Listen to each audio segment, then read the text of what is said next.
Diablo. So welcome everyone officially to the Spiritborn reveal starting in 15 minutes.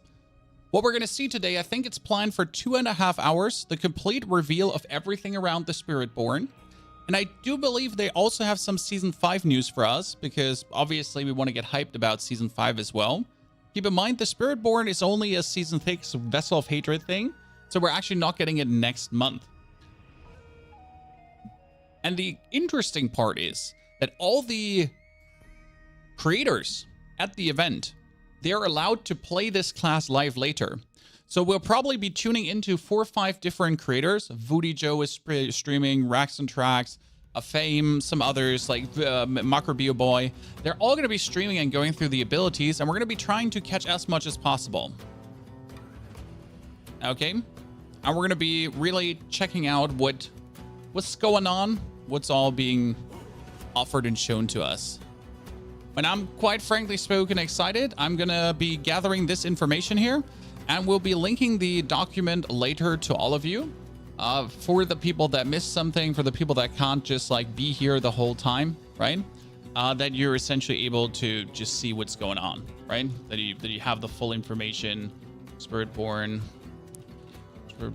reveal doc. It's like everything together. I love Heartseeker. Heartseeker should definitely be viable. Like, I don't see how the Shard of Varathiel shouldn't be amazing. Again, basic damage, 300%. And then you have Victimize, essentially. And Victimize is still going with dealing direct damage to vulnerable enemies, has a 50% chance to cause an explosion. And that is from the base damage that you're dealing. So the more damage, essentially, your skill is doing, the more damage you should be doing with Victimize.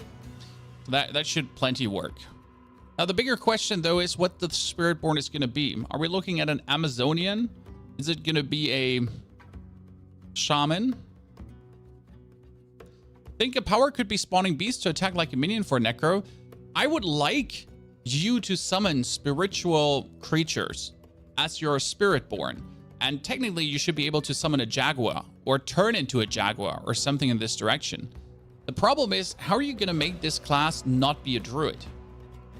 Correct? Andreas, good to see you there. I want this to be some kind of a summoner, but if it is a summoner, then it is essentially just a druid again, right? So it can't just be a summoner. It needs to be more.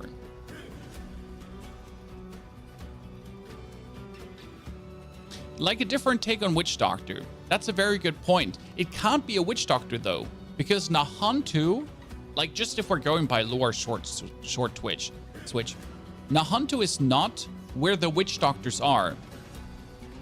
So I would like a different take on the Witch Doctor, but it obviously can't be a Witch Doctor.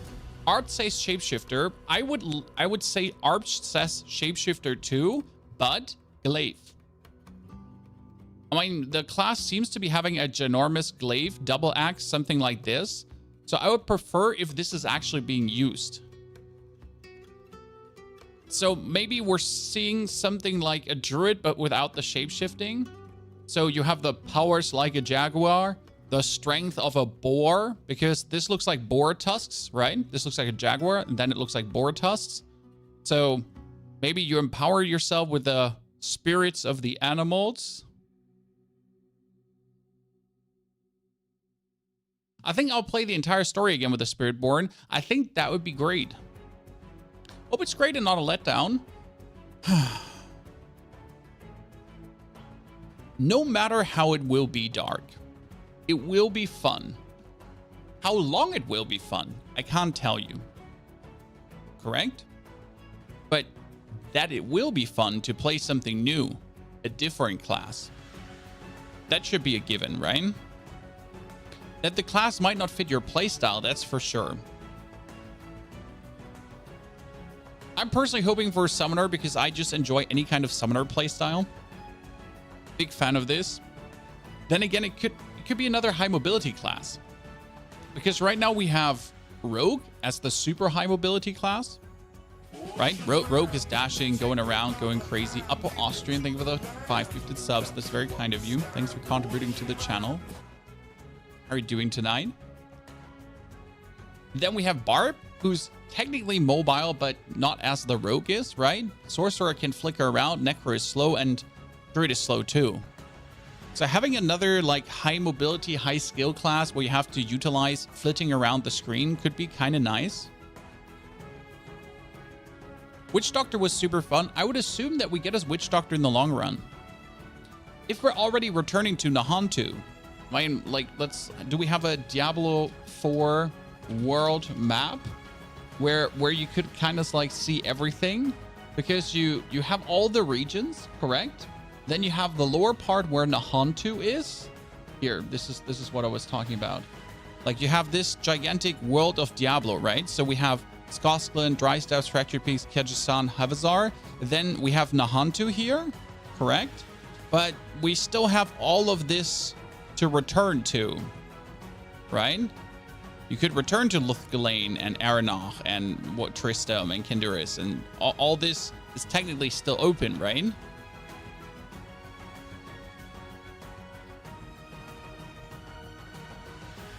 New areas, old areas, right? The world of Diablo is vast. I think I found a better map here, actually. Check if this map is a bit better. Had some few more. Here, that was Kurust, exactly. Then the Tauren Jungle. We got Vizjun. Yeah, kind of. And then, obviously, we're returning now to Nahantu. How's everyone today? A bit tired, but really excited to see what happens. Eris, good evening. I got coffee. That gotta be it.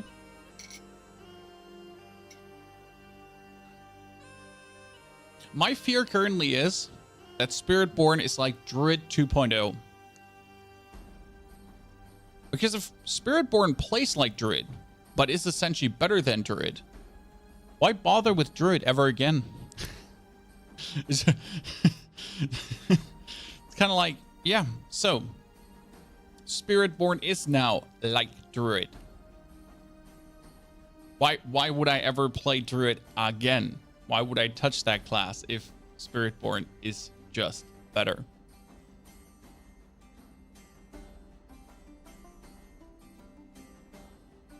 That would be kind of the true shame, honestly.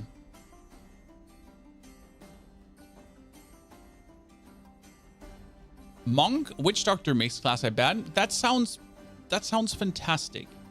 I would really like to have something monk-esque happening. Instead of the light abilities, they would have to be more nature. But whenever I say nature, I straight up, I can't imagine another, maybe I'm stupid, chat, but I can't imagine another nature-bound class but Druid. I mean, you have Shaman. Shaman could throw lightning, but a Druid throws lightning too.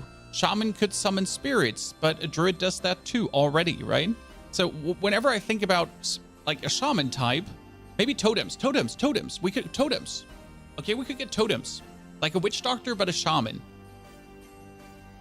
I mean, like a World of Warcraft Shaman type, kinda. Right? Putting down totems to empower yourself, to deal damage. Flamethrower totems. Ground Stomp totems. Healing area totems. Water Elemental summoning totems. That could be something. And then you get like an aspect. Whenever you summon a totem, you have a 40% chance to summon another totem of another element. And then you're kind of like the quad element shaman. And it's kind of like you suddenly have like 8 totems around you and they're all shooting fire and something. It could be cool. I'm missing a Crusader Paladin class. Technically, the problem is that the church is dead. Right? So in order for a paladin to exist, you need a church. And the last church was now Inarius Church, but Inari is dead and the church is gone. So technically, we can't have paladins. We could have something like a fallen paladin or a fallen crusader. So like a dark knight, essentially, that was abandoned by his faith and is now there. So that could come. Or a priest that is left over, but a priest without a priesthood and without a god couldn't exist, right? Yeah, like an anti-paladin from Pathfinder, exactly. Something in this direction. But let's be real. I'm currently expecting every 6 months a new class. I mean, at least every year a new class. I would prefer every 6 months. Maybe every year is also enough because they're already stressed enough. So I guess every year we're probably going to expect a new class for the next 10 years to come. That would be 10 new classes. I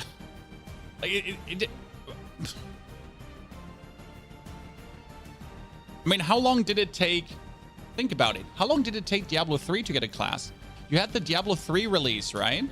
So Diablo 3 was, this is the Diablo 3 release. And then Diablo 3 Necro release, right? I mean, that was Diablo 3 release and then Necro. So that was 5 years to get a new class, right? And we already get one after a year.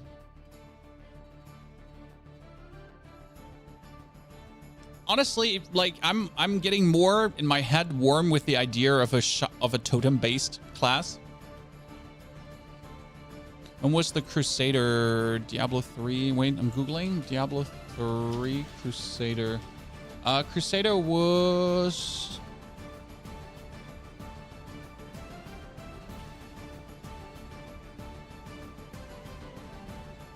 Reaper of Souls 214. Right? So 2 years later? Crusader was instant. Yeah. No, was Crusader instant? Or was it Reaper of Souls?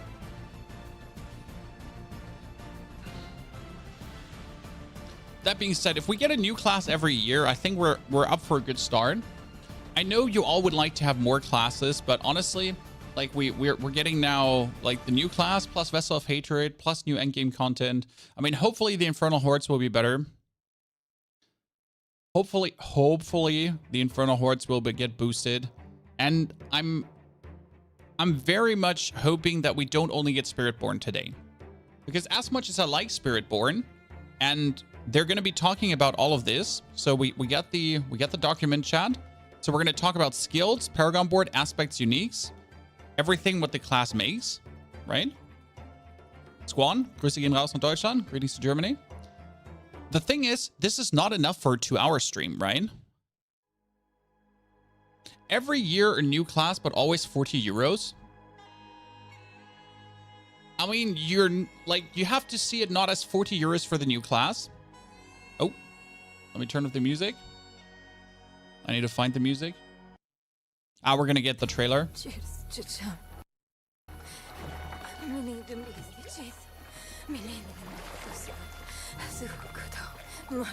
Tell me if I have to make it louder.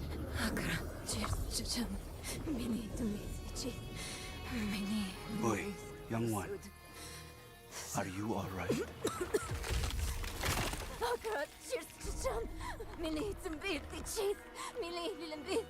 Nerel? Oh, you're not well. Please, please, my child, let me help you. Stay away from me! Nerel! Is that how I raised you? No, Mother. But I must carry this burden alone. I must get to Akarat's tomb. But look at you. You're killing yourself. Mantis, thank you for the support. I don't know how much longer I can... I'm here, little magpie.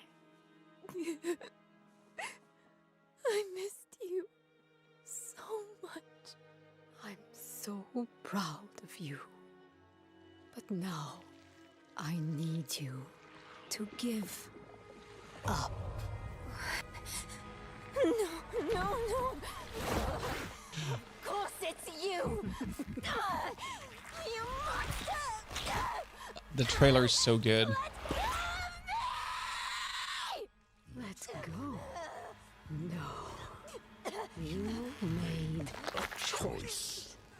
And I warned you, little Like this cut where now her arms and her legs are like fused. consequences. It's so messed up.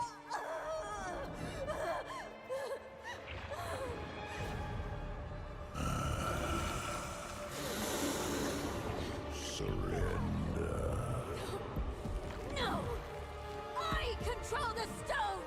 You hold the stone. You control nothing. This is so Mephisto. I love this cut from like the tiny to the big.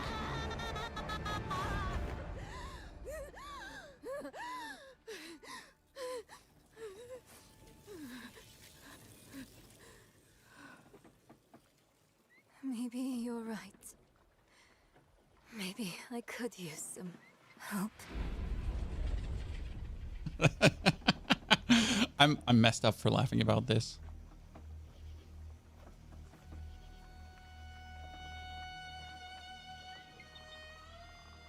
Maybe I could use some help. Yeah, that's what he thought too.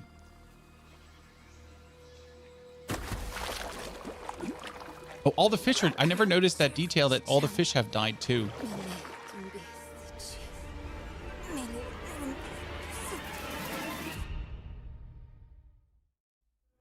Hello, Diablo community. I'm Adam Fletcher, Community Director for Diablo. Welcome to our Spiritborn Showcase. Made it a bit we're louder? doing a deep dive for this all-new If it's class too loud, tell coming me. to Diablo 4, which will include a series of interviews followed by Q&A from Twitch chat. I'm joined here today with Game Director Brent Gibson. Thanks, Adam. We've been working hard to make something unique for Diablo, and we're finally here to actually talk about it. Brent, I can remember us at BlizzCon where we showed off our very first cinematic for Vessel of Hatred. One tick louder. Now we're actually here to showcase the Spiritborn for the first time. We're glad to have you back for the full reveal. Thanks. We've set out to make an all-new class that comes from the jungles of Nahantu, an apex predator with a deep connection to the spirit realm. So, without further ado, let's kick off this deep dive to the Spiritborn. Only a few among my people can become Spiritborn. As children, the most promising face judgment in the mist. Our trial begins and ends with pain. Those who are not called are culled. For the weak, all paths end here. Like Spartans. For the worthy, that path leads to power beyond compare, and a sacred charge to wield it well. Though the mortal world was designed to break us, our hearts, our minds, our bodies, there is another which makes us bold. We are without See, it's a glaive, fear. not a spear. We are without equal. We walk with the ancient guardians of the unformed lands. Their power is our power. Their cause is our cause. We forge unbreakable bonds in the spirit realm to defeat the horrors of this one. Yeah. For we Monk-like. are Spiritborn. That's 3 great guardian. Oh, bird 2. 4 guardian spirits.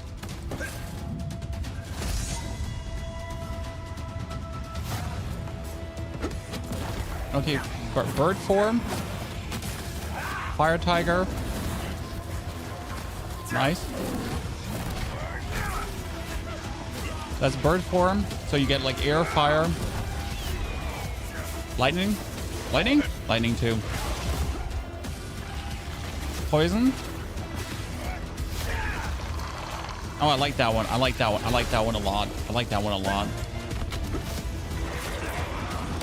And that monkey is like earth. So stomping attacks area. It's very monk-like, but with a twist. I like it. Wow, and there it is, the first look at the Spiritborn, Druid the 2.0. apex predator from the jungle. Awesome to finally show it off, and what an incredible trailer. To talk more about the Spiritborn, we would like to introduce Eleni Rivera-Colon, narrative designer on Diablo 4. Welcome, Eleni. Thank you. I'm really excited to be here to talk about the Spiritborn class. I'm also a little nervous. It's okay. We're live. Yeah, this seems like a better druid. I'm sorry. But I hate to say that. Eleni, we just saw here in the trailer with the Spiritborn, and we saw a little bit about that spirit realm. Can you tell us a little bit more about what that spirit realm is? Yeah, so I mean, to put it plainly, the spirit realm is a place where spirits go. It's this deeply spiritual place that's a byproduct of Sanctuary's creation. So, as you may know, the angels have the high heavens, the demons have the burning hells, and we have the spirit realm. Okay. We're hearing a little bit about the high heavens and the burning hells here, and players have actually seen both of those places specifically. Kind of like, what does the spirit realm actually look like for players? Yeah, we really love this concept that the spirit realm is shaped by humanity. So if that's the case, the foundation of that would actually be Sanctuary. So you could imagine being in the middle of the jungle and you're surrounded by these tall trees and these ancient structures. And when you cross over the veil into the spirit realm, you're going to see a ghostly reflection of just that.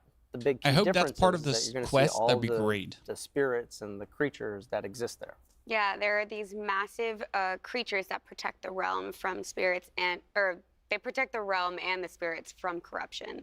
So the Spiritborn class have this harmonious bond and connection with these massive creatures that are called the Spirit Guardians, and they work together to. So the upside down world, yeah, kind of like that. It would be cool if we could enter that. It's awesome to hear about the Spirit Guardians, and people saw them in the trailer a little bit there. Can you actually tell us a little bit more about who these Spirit Guardians are? Yeah, so if the spirit realm is shaped by humanity, we love the idea that the guardians are formed from human belief. And so if you're trying to survive in the jungle and protection is a thing that you are pouring all of your belief, your hope into, that belief it's magical. It's got power in itself, and it can actually create a creature that represents that. It could represent protection. Yeah, so as Brent is saying, the Spirit Guardians are this complex creation of Sanctuary's creation along with this powerful human belief. This is very rehearsed. And Spiritborns devote their entire lives strengthening this incredible bond, because these Spirit Guardians are powerful. It's this idea, right, of what these gods look like, and so they can help protect both the realm and Nahantu. We saw in the trailer and some of the gameplay, people were, if you're playing the Spiritborn, you can actually summon one of these in there. Is that something you can do on demand? Like, how does that work? Yeah, very early on in concepting, we saw this one piece of a simple warrior raising their staff above their head and this massive spirit creature forming behind them. And that really became the lightning rod to a lot of thought-provoking ideas. I'm happy they didn't go with a snake and they went with a caterpillar. But that image way more nasty. really solidified that the idea of summoning a god into battle was really cool. And that actually became the cornerstone for a lot of our development from then on out. Yeah, so talking about Spirit Guardians and summoning them, the Spiritborn class can summon 4 Spirit Guardians. The first one that I want to talk about is Razoka, and this guardian manifests in the form of a Jaguar. So the belief of courage and ferocity, striking on the hunt, attacking a kill with no fear or reservations. The second one is Balazan, appearing as this massive centipede. The belief is balance and persistence. So although some people might see it as fear, it represents harmony and balance. By the way, it's a centipede, right? And then we have But Kwame, Druid has a the creeper. manifestation of this Think is about a majestic eagle, right? So to represent awareness and finesse, soaring above it all, having keen awareness of its surroundings and acting with intent. And then the last one is Woomba. This guardian manifests in a powerful gorilla, so this beacon of protection and strength, and a movable force that holds its ground and sustains under pressure. So it's great because we've heard a little bit about the spirit realm. We've heard about these 4 awesome guardians. Can you tell us a little bit more about kind of the star of the show now, the Spiritborn itself? Yeah, so I think before we really dive in, I want to talk about Akarat, who's really important with the Spiritborn and the Spirit Realm. For those who don't know, Akarat is this prophet that believed in the human experience and that it gives us this unique power. We have this light within us. And that light gives us the ability to question and to doubt and to challenge.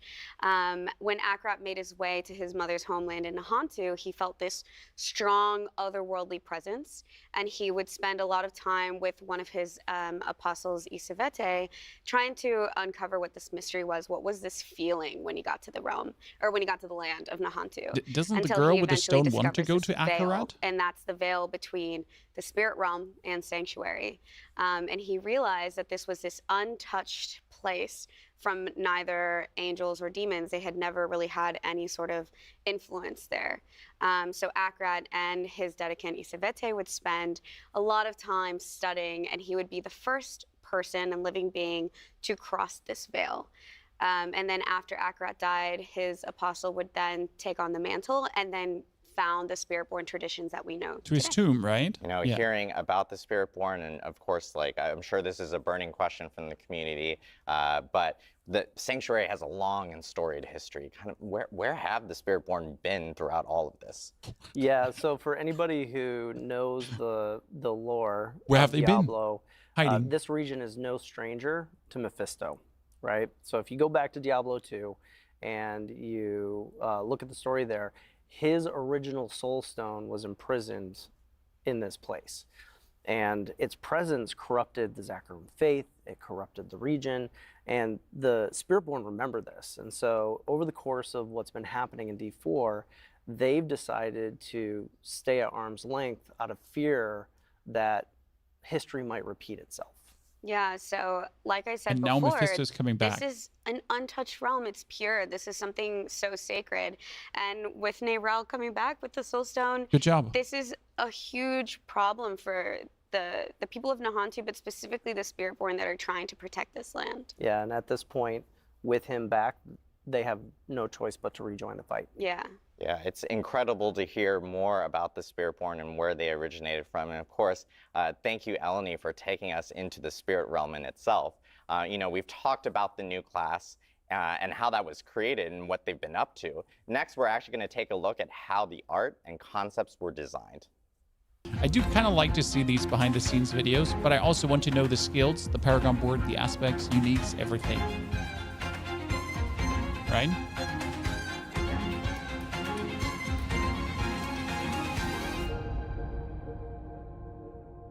We talk about We are pricing. now joined by my blood brother, It essentially art costs how much director it Nick costs. Chilano, who is here to show us how the Spiritborn visually came to be. I want a Nick, gorilla helmet. thank you Me for too, joining Andreas. us today. Thanks, Adam. I'm really excited to talk about the Spiritborn finally. I know, it's been a long time coming. Been a been a while. long time coming. Nick, will you tell us a little bit more about like how this class came to be, especially from the art side?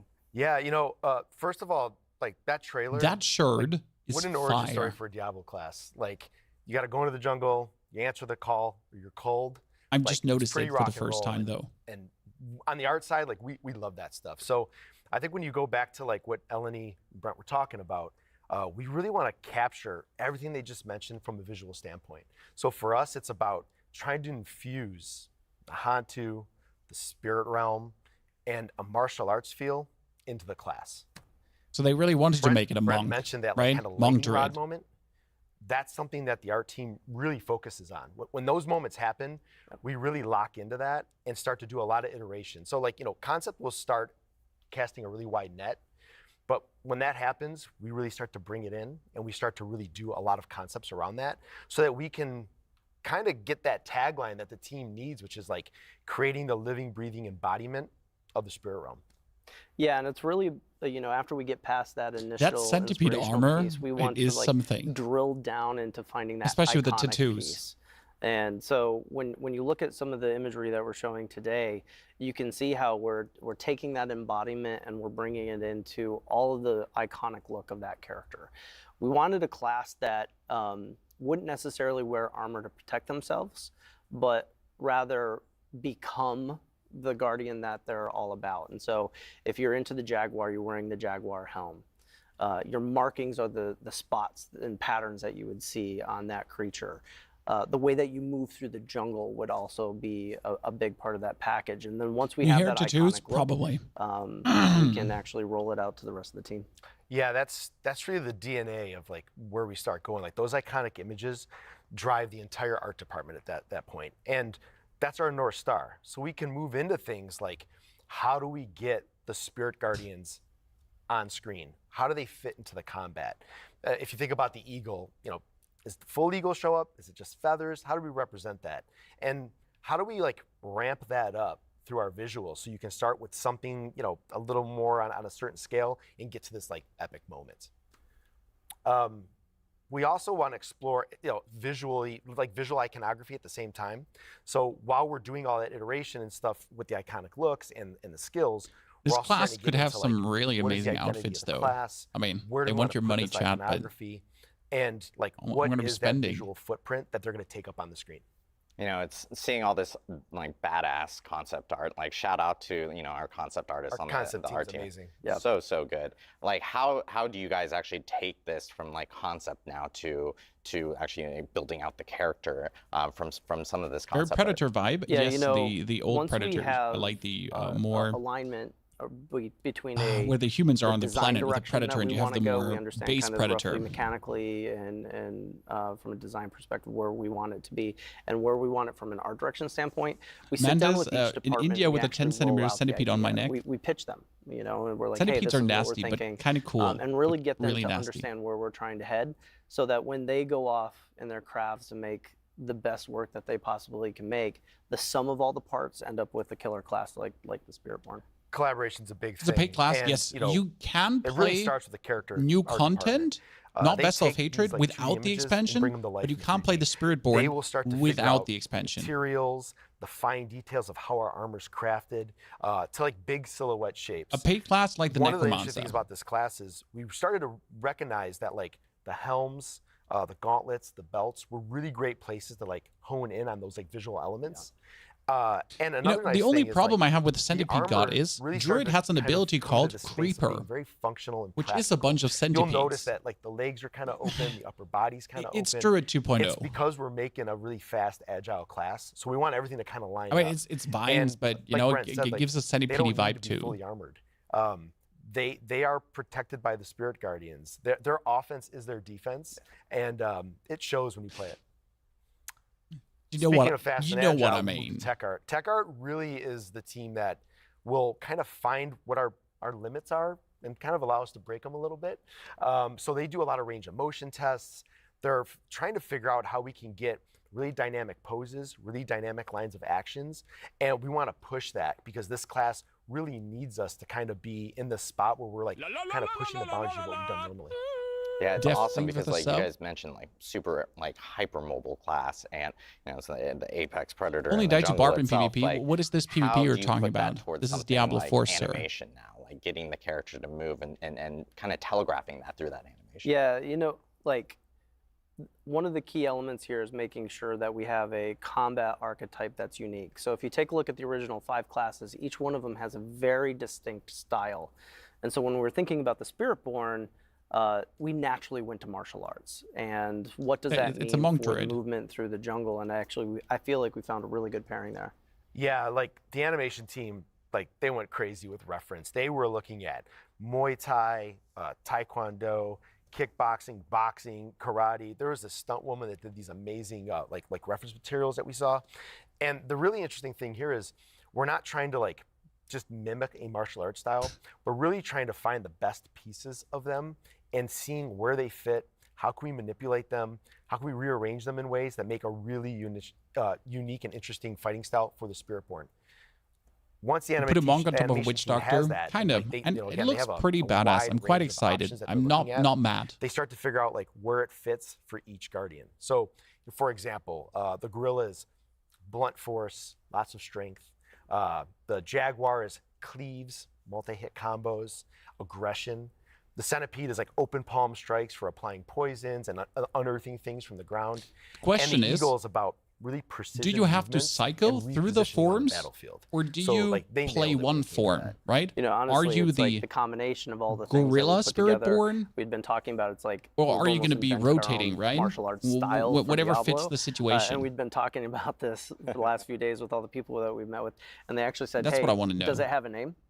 And currently it doesn't. So like for those of you at home, if you got ideas, Check out the Spiritborn gameplay and like you know Because Give usually names, Druid, suggestions, right, like- is Yeah, either we got all bear ears. or Like, werewolf. exactly, You we're could all swap ears, a right? bid. Well, You we've go heard about, human form concepts, spells. and we've heard about character What's art, Spiritborn type gonna art, do? And now we just heard about Right? animation. I always call it kind of Yeah, like it looks the- like a the one build frosting form, on the right? Cake, and that is kind of VFX, and Could be that that you makes have to everything kind choose of as the pop a little bit. passive How does one guardian. VFX actually play into something like the Spiritborn? Yeah, at this point, VFX is really they're an amazing bridge between like gameplay and the visuals of the game. And they had a really important lift, which was to try to figure out like, how do we represent like the spirit realm and these like elemental spirit guardians like together? What is that fantasy and what is that story we're telling? So Eleni mentioned earlier that like there's this veil. I love right? that tiger So we attack. need to understand where like the, how where do the you tiger get comes and the goes Jaguar, like for example, all to, sliced like, and dicey. come through this veil, show up in Sanctuary, and exit through the veil. So visually, we're looking at like, what is the spirit realm? So we have this like kind of bluish white mist. They come in through the veil. Okay, they showed that clip now bluish- 4 times in a bluish row. White mist kind of like trails off of them. They become physical. The Jaguar is now engulfed in flames. This spirit guardian. It kills everything on the screen that you can that's around it, and then it exits through that veil and kind of like transitions into that blue-white mist again. That's a fantastic story for us to tell, and it also allows us to start to understand like what are our pieces with the VFX and how to then ramp up our basic skills. I wonder So if you have maybe human lean a form little more into skills the and elemental then side, spirit guardian core form skills. We start to like kind of blend the two together. Maybe it's like the gorilla fish show up and they look like that spirit element, and then then you go into the ultimates where it's just like our spectacles like ramped up. And to be honest with you, like when it all comes together, like there is a feel to this class that is really awesome. Kind of like inherently Avatar martial arts kind has of a class with rhythm 4 and elements and cadence to it. nature This beast. class has that. It seems It's like that. fantastic to look at Because the You bird feel is it when wind you and play it, lightning. and the art team, they killed it. They did a fantastic job. Yeah, I gotta give another shout out to the Diablo 4 art team. Absolutely killed it. The Spiritborn is fantastic. It's great to look at, great to play. But Nick, thank you so much for walking us through the If it's a creation one build of form, the I wouldn't Spiritborn. mind. Reminder for It needs to focus on everyone something, watching from right? home. We'll actually It be needs to holding be a Q&A at the 3 end to of 4 builds. today's Spiritborn Showcase, similar to how we always do with all our live streams. You can drop your questions in the Diablo Twitch chat, and we will try to get to as many of them as possible. towards the end of the GR, show. don't worry. They're coming.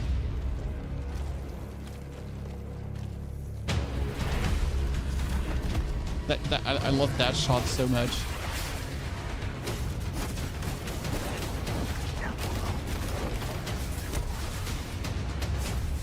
He had the Ring of Elements around him, so in that one shot, he was using the Ring of Elements, utilizing all 3 elements. And that would assume that he can actually swap between. We've heard the lore, we've seen the art. Now let's get ready to talk about some gameplay. I know a lot of people are excited to hear more about how this class actually plays. So next up, we have Bjorn Mikkelsen, class designer, on stage to talk about Hello, the Jorn. gameplay for the Spiritborn.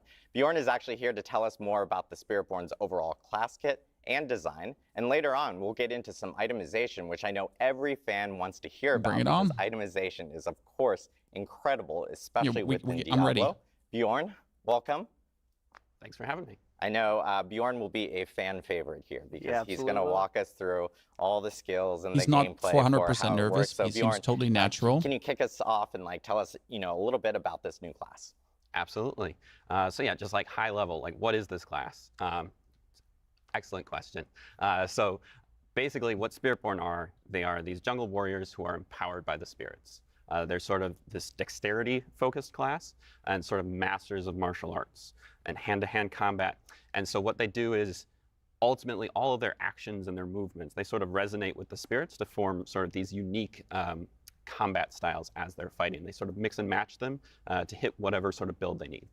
Awesome. So if you are a current Diablo player right now, or let's say I'm a current Diablo player. If you're a right now, druid player. I play a lot a rogue or barb.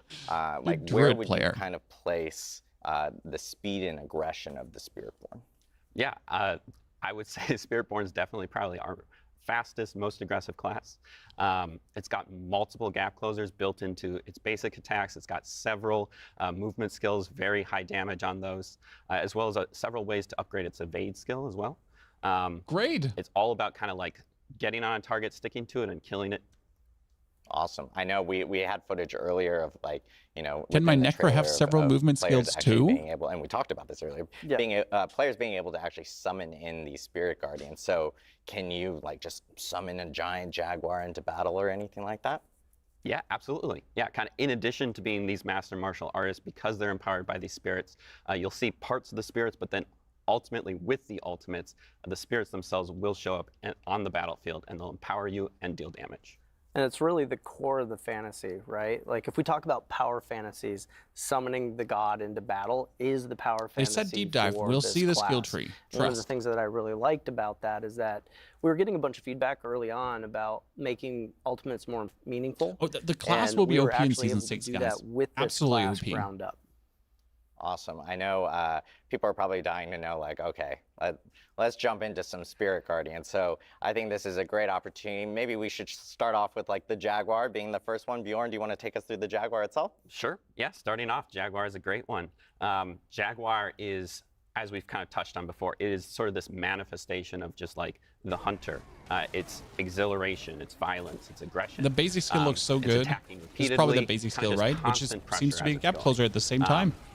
It's got these ramping mechanics to it. It's got lots of kill streaks. I mean, he's just dashing, like his Mechanically dash is like speaking, the way we've kind of a claw translated this, attack. its primary focus is attack speed, and it chases that through a new keyword and mechanic that we call ferocity. This is a stacking buff that it can generate, usually via Jaguar skills, that will increase the attack speed of all of its skills, but it will also enhance other Jaguar skills so you can use them more often, reduce their cooldowns, that sort of thing. Moving on to an example, I guess, of a Jaguar skill. First off, here's one we have Ravager. This is a new type of skill we're adding to the game called Incarnate skills. They all have a passive and active effect. This one allows you to maintain your ferocity at just like a minimum level, so you're all just like a little bit fast. But then when you activate it, you kind of go full Jaguar mode. It gives you additional attacks, kind of like whenever you hit something, it does an extra strike. So it can even turn like passive buff that you skills can that are, like, activate, correct? deal a little bit less damage. They can now deal extra damage just whenever you hit something. Moving on to another skill, we have Rushing Claw. This one is the Jaguar's kind of primary mobility skill. It will dash you through a target and slash everything along the way. And the key to this one is you can kind of use it over and over and over again, like multi-strike your enemies. Great. And then finally, of course, we have the ultimate, the Hunter. This will actually manifest the Jaguar onto the battlefield. You'll leap through the air. It's also that's a the movement ulti, skill. okay. And when you land, the Jaguar will destroy everything. And it also has upgrades to kind of help chase the kill streak vibe. That needs There's to a have chance super low reset the cooldown. after you kill something with it. Yeah, so if you look at all of these things as a package, you start to see almost a combat archetype built into each Guardian themselves. And that was actually something that was really important to us. So if you were speccing into the Jaguar, it's important to those types of players who do want to keep the attack speed up, that do want to keep their kill streaks going. And you're going to see this as like a through line that each particular Guardian will have their own thing. Yeah, I'm a huge fan of the Maybe fast, something you charge it with frantic other skills. gameplay, and I will say Ferocity max I have a and little then bit probably of bias ultimate. towards the Jaguar for sure, but Something in that I know direction. we want to go on to the other Guardians for sure. And for all our tanky friends out there, Bjorn, do you want to walk us through the Gorilla? High pits, Absolutely. I mean, it got to yeah, be moving on tested to the versus Gorilla. high The pits, Gorilla, else it's useless. Core concept behind protection and defense, but it's not just like passive defense. This is a very active defensive play style where you're shrugging off the damage, but you're also returning it to your attacker. So it's really got this kind of core of like retribution also sort of built into it. Its core mechanic and stat that we work with is damage reduction. It chases us in two ways. One is through using block, sort of actively blocking damage, as well as a second new keyword and mechanic called resolve. This is also a stacking buff, but this one falls off whenever you get hit, so it's really important to keep stacking it and kind of keep stealing yourself and building your resolve back up. But as long as you have any stacks of it, you get the full damage reduction bonus. So you block, you don't lose it? So moving on to just a couple examples Okay. for Gorilla skills. Starting off, we have Crushing Hand. This is their core spender skill. Kind of just does what it says. I love smash it. your This enemies looks to so pieces. good. Kind of neat thing about it is it's actually two separate attacks that kind of overlap in the middle. So you can sort of prioritize a single target and deal double damage It's to it. double damage versus bosses. Another attacking skill that we have, this one's Payback. This one really leans hard into the sort of aspect of retribution that we have going on. This one will deal a large amount of damage, and that damage will ramp up the more something has hit you. So it's really good for just like ending a fight if you need to. But also like as things are hitting you, that will reduce its cooldown. So kind of you have this flow of like being able to sort of like end fights, but also kind of keep hitting as you go. Actually a boss killer. And then finally, again, we have the ultimate skill, bringing in the gorilla itself. The skill is called the Protector. It creates a large protected area on the battlefield that will grant you barrier while you're inside of it, as well as several other defensive bonuses that you can spec into with it. And the gorilla will just smash any enemies that try to come and harm you while you're in it. Yeah, if you like that bruiser archetype, like this is the build for like you. it is seems definitely about that give and interesting take to of play damage. the I mean, you gorilla, said it earlier. Anyone but who's be a been boss looking killer. for a tank or a tank-like Right? build in Diablo, The way it this is the sounds. one that you're going to want to spec into. As You a can do part of your double kit. damage versus Yeah, it bosses. sounds like a you really do a unique super way of execute being hit able versus to, bosses. especially for tank players, to like bring damage to enemies and stuff like that, which is so awesome. So next onto Like our a third Thorns guardian, build, but of course different. we have the eagle. Right? Bjorn, do you want to take us through the Absolutely. eagle? Yeah, so the eagle, kind of soaring above it all, we've got this guardian that represents precision and accuracy and kind of finesse. Its ability, its freedom of movement, like a lot of the movement that the class has is very aggressive, very in your face, and the eagle really is able to kind of take that to another level and kind of go wherever it wants. In addition to that, it can also sort of like extend its attacks to sort of pseudo-ranged playstyle. Allows it to really like prioritize a target. Reminds sort me a of, bit like, of the hit from anywhere. So its core stat that it Magic cares about Spear is Hand. movement speed. Very That strong allows now. it kind of, like I said, able to kind of go anywhere it wants and sort of tactically reposition on the battlefield. And it also has several ways to sort of amplify its evade skill, adding damage, that sort of thing to it. Evade. So moving into just a couple examples, we of course have to start off with Soar. This is sort of Spiritborn's premier mobility skill.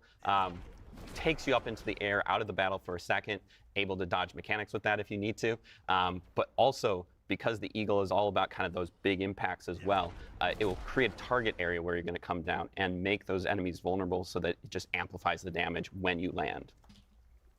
Moving on to another example, we have Razor Wings. This is a damaging skill for the eagle. This one has kind of this cool back and forth where it sends it out, allows you to hit something at range, but because it also returns to you, it sort of rewards you for the tactical positioning. Probably on the double damage battlefield, with so you can bosses sort of too. line it up so it'll hit different things as it comes back. And then, of course, our ultimate skill, the Seeker, bringing in the eagle itself to just annihilate your enemies with damage. You can cast it anywhere on the battlefield. It charges up and then blasts off. The blast can be upgraded to be a guaranteed critical strike, and while it's on the battlefield, it will also make everything vulnerable for you. This is also like one of the first ultimates that we have, which will have multiple charges, so you can kind of use it back to back or like prioritize a target with it. And there's, like, Multiple a lot of player charges, you agency with say? that. Yeah, this is really for that tactical player. Where positioning is super important. Just- you don't just necessarily want assassinating to a be boss? constantly in the fray. So you still Did they wanna mention if you can only output choose one that spirit? damage. No, but Maybe we you wanna assume put it right in now. a This particular seems place you in choose a the spirit encounter, probably at level but you can do 25 it or by going in, 15, and and then you go can get with right that. back out. So for those players who really like that Assumption. tactical positioning, that's what the eagle is for. Yeah, it seems like the eagle gives you that extra freedom of like in mobility. I mean, these are all the ultimate skills, so you can anyways only choose one ultimate, right? Sick to see for sure. one of my So favorites. unique So for Diablo Seeker, 4 for Protector, sure on that end. however that Last was but not called least, from of the- course, this is probably our most unique Spirit Guardian, and probably one that I'm sure a lot of people are like looking at and going like, oh, this So is gotta be kinda you crazy. have to choose a and that spirit, is right? the Centipede. So Bjorn, how's the Centipede? I mean, you play? could probably use a Yeah, core so skill moving to the for Centipede. Tiger. The Centipede's very unique. It represents this sort of abstract concept of the cycle of life and death, and the way we've kind of chosen to interpret that is that it's sort of this epicenter of attrition, but it's also like really about just kind of like this endless or inescapable sort of persistence. And that's like really bad for your enemy, but kind of really good for you. So its core mechanics that it works with. These enemy types with look that super persistence annoying. is damage over time, Birds shooting poisoning, feathers, crowd controls, freaking that sort of thing. mosquitoes. But then it uses those things to sort of empower and sustain itself. So also like leeching life and that sort of thing back to you, sort of draining your enemies as you kill them. So moving on to just a quick example, Stinger is our core skill for the Centipede. This one does a large amount of damage in a small area in front of you, but the sort of interesting thing about it is that that damage will also echo out to any nearby poisoned enemies. So it kind of has this adaptive like dynamic aim, Poison like spread. range that it has, sort of depending on like how much you've been spreading your poisons around the field. So it can like basically like hit the whole screen if you really want to. Another skill example that we have would be Scourge. Scourge kind of takes that sort of like oppressive control that the Centipede has, and it will fear and it will slow and poison enemies and sort of disrupt any kind of like strategies they might have going on and just sort of allow you to turn the Well, you tables fear on slow them. poison, then you hit and spread And it to then everyone, finally, right? we have the ultimate skill, bringing in the Centipede itself onto the battlefield. This is the Devourer. Poison laser beams, globs of poison everywhere. Just the Centipede kind of wrecking the entire battlefield. It's got upgrades which will also allow it to instantly execute enemies who have been fully poisoned, sort of helping the cycle of life and death to speed up a little bit there. Okay. Yeah, this is clearly our most Diablo Guardian that we have. It's becoming a fan favorite very quickly. Well, the people who have gotten a hands-on I with mean, it like have a having lot that to say Scorch about it. Cry But into a core skill cool that thing about hits this one is we everyone took on a poisoned. really unique design So you walk challenge. into enemies, Like, how do you take fear concept them, of damage over everyone. time, dealing damage, regenerating life, and make that kind of the core of an entire archetype? I thought you guys did a fantastic job at getting it there. For those type A players who really want to manipulate the field and keep that damage up and keep that resilience going, this is definitely that class for you. Yeah, I have to call out.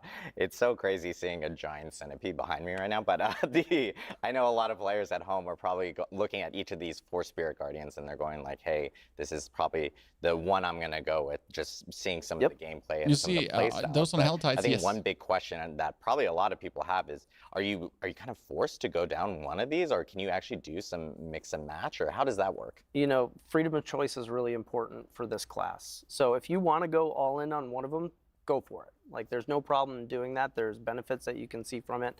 But there's also benefits from mixing and matching. Like, we wanted adaptability and hybridization to be at the core of this class. So it's been a goal from the very beginning to actually get that I mean, there. it makes no sense to take the poison core When skill you get hands-on with this, like, you're and going then to not want the to poison experiment. cry. We want you to experiment.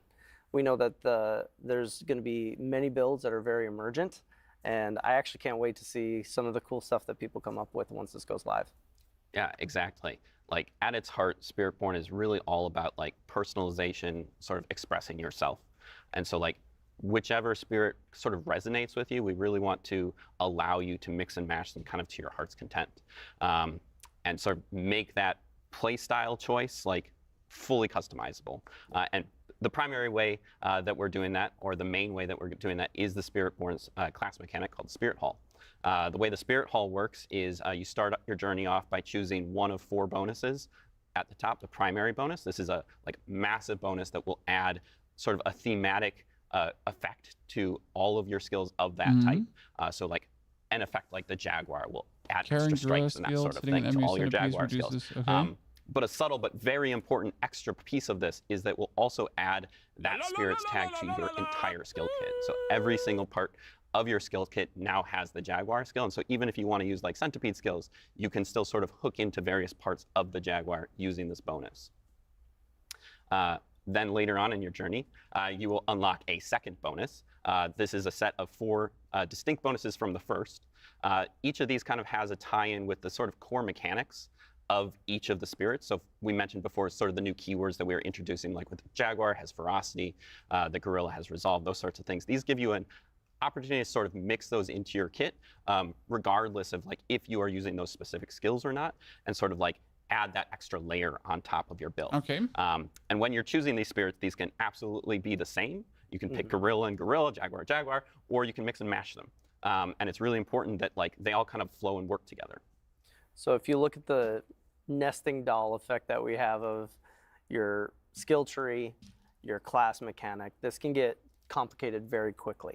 And so one of the things that the team took on was this idea of finding what I like the resonates passive, most right? with each It seems like guardian, an OP and how do passive, we sorry. create some level of overlap so that we can have some synergy In comparison to what Druid has. all of them. Sorry, Druid. Yeah, exactly.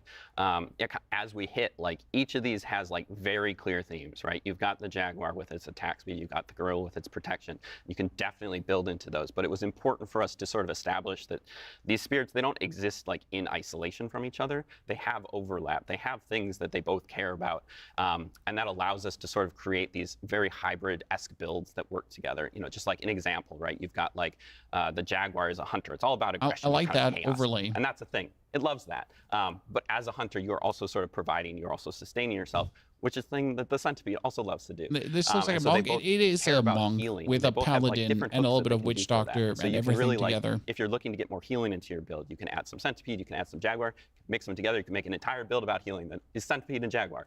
These aren't like prescribing ways to build, but they're more so just like they're overlapping stats that allow them to sort of communicate with each other. So just a couple examples. We have, for instance, if you want to build like the Gorilla, Gorilla is a lot of protection, Jaguar is a lot of sort of chaotic, constant damage. So when you mix those two together, you get this sort of like semi-tanky brawler who can just kind of go toe-to-toe with anything. Yeah.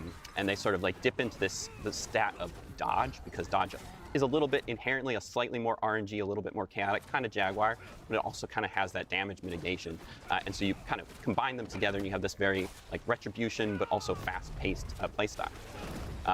Another example would be potentially if we think about like the Centipede and the Eagle. Yeah, the Eagle Centipede's all Centipede about sounds sort of insane, debilitating right? your enemies and like making them weaker, and the Eagle's all about like kind of finding those weak points and like getting these high damage, you know, bursts off.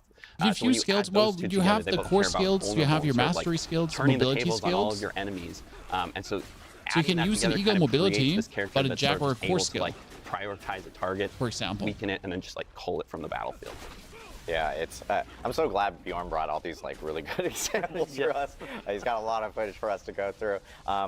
It's awesome to see all these skills and how they work with the actual Spirit Guardians. And of course, the big popular topic. You go that vulnerable comes with every every then single poison class AoE is and hit everyone, itemization. for example. And I know we have Yep. a lot to talk about with legendary aspects and some uniques as well. So Bjorn, Brent, like how does itemization work with Spiritborn?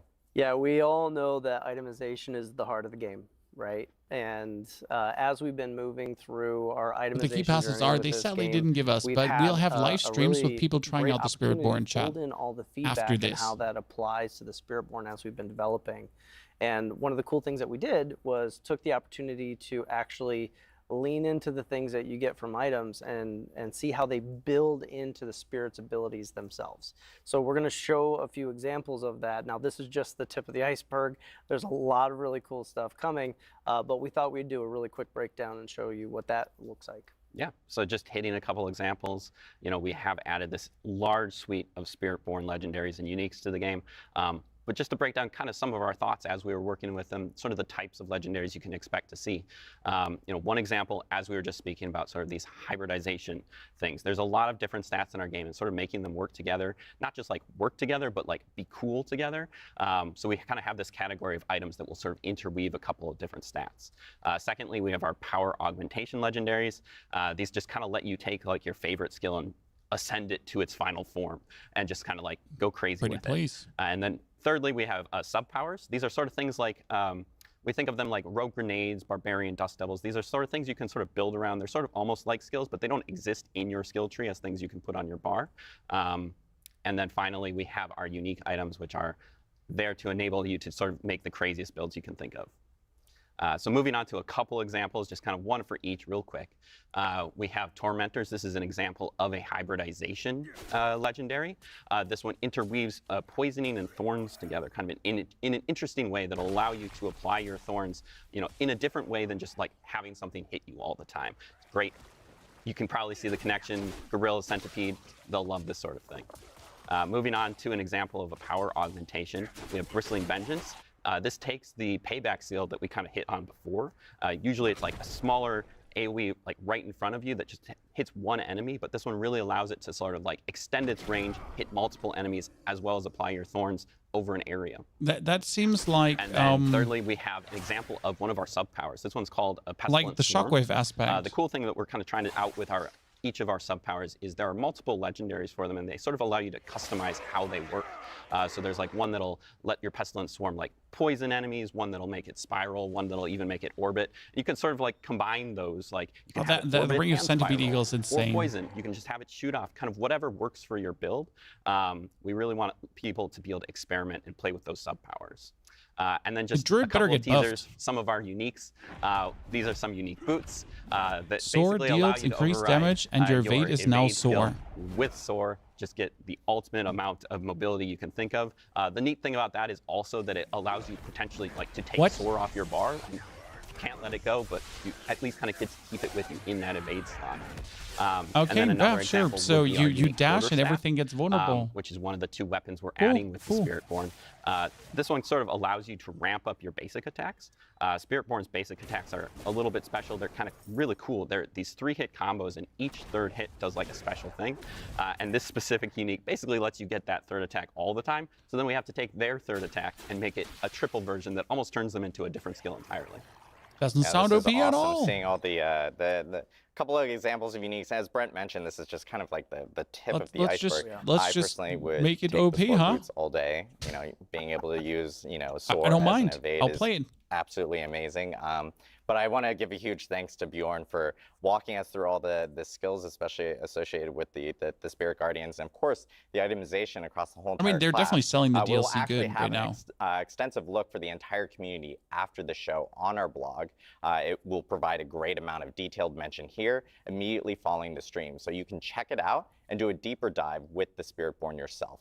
Appreciate Now we're going to it. bring back everyone to get into our Q&A for all things Spiritborn.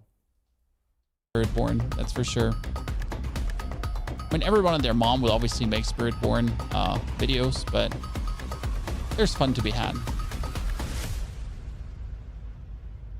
Bob's just got a challenger.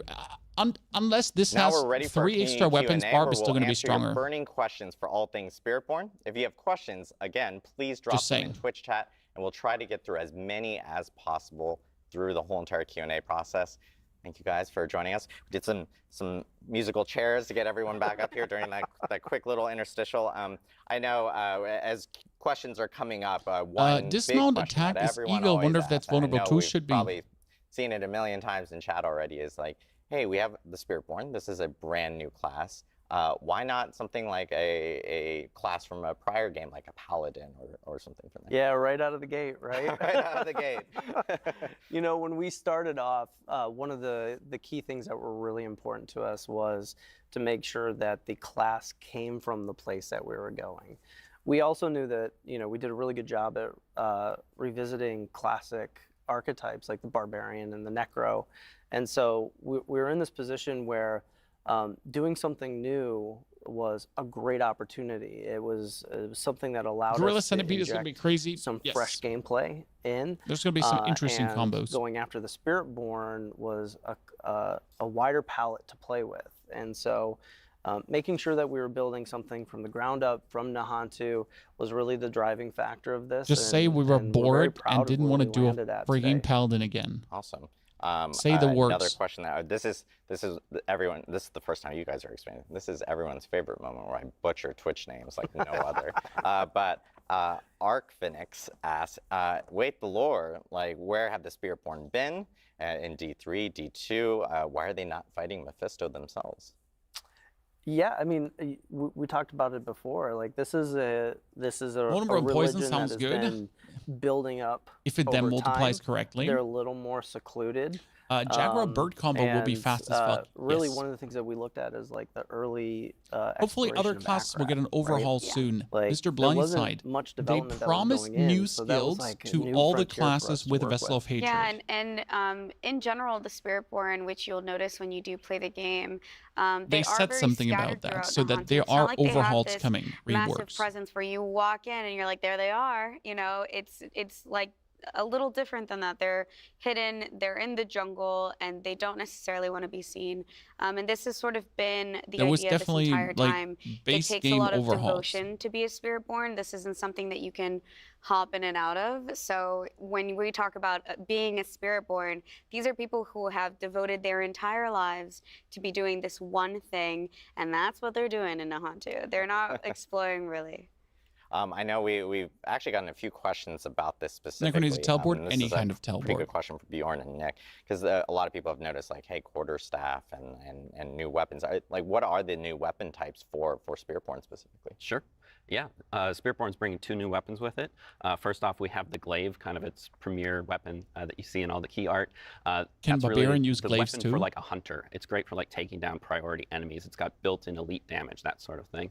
And then the second weapon we're adding is the quarterstaff. This is a faster weapon that they can use to even sort of like add like block chance and that sort of thing to it. So it's almost like a little bit of a pseudo defensive weapon, but it's also got very high attack speed. Yeah, from a fantasy so it's standpoint, OP. it was really cool to like It has block try to and create weapons that make high sense damage. for, again, like Brent mentioned, like where So it's the OP. class is from. So like, you know, a glaive makes a lot of sense for like cutting through the jungle, you know, being an aggressive weapon, being an attack-based weapon.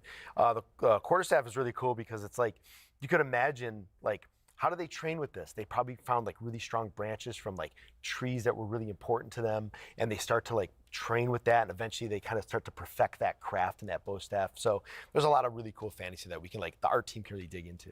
It also looks cool. Yeah. like, There's like that. just to be frank, like if we're talking about a martial The class arts, won't have a persistent summon. No, class, the like, class can use the having power of the summons bow plus staff ultimate or summon the summon, glaive to but like really the class extend is some of those channeling key the power of poses the that we got summons. with the martial So arts no stuff persistent that summon, we put yes. into the game.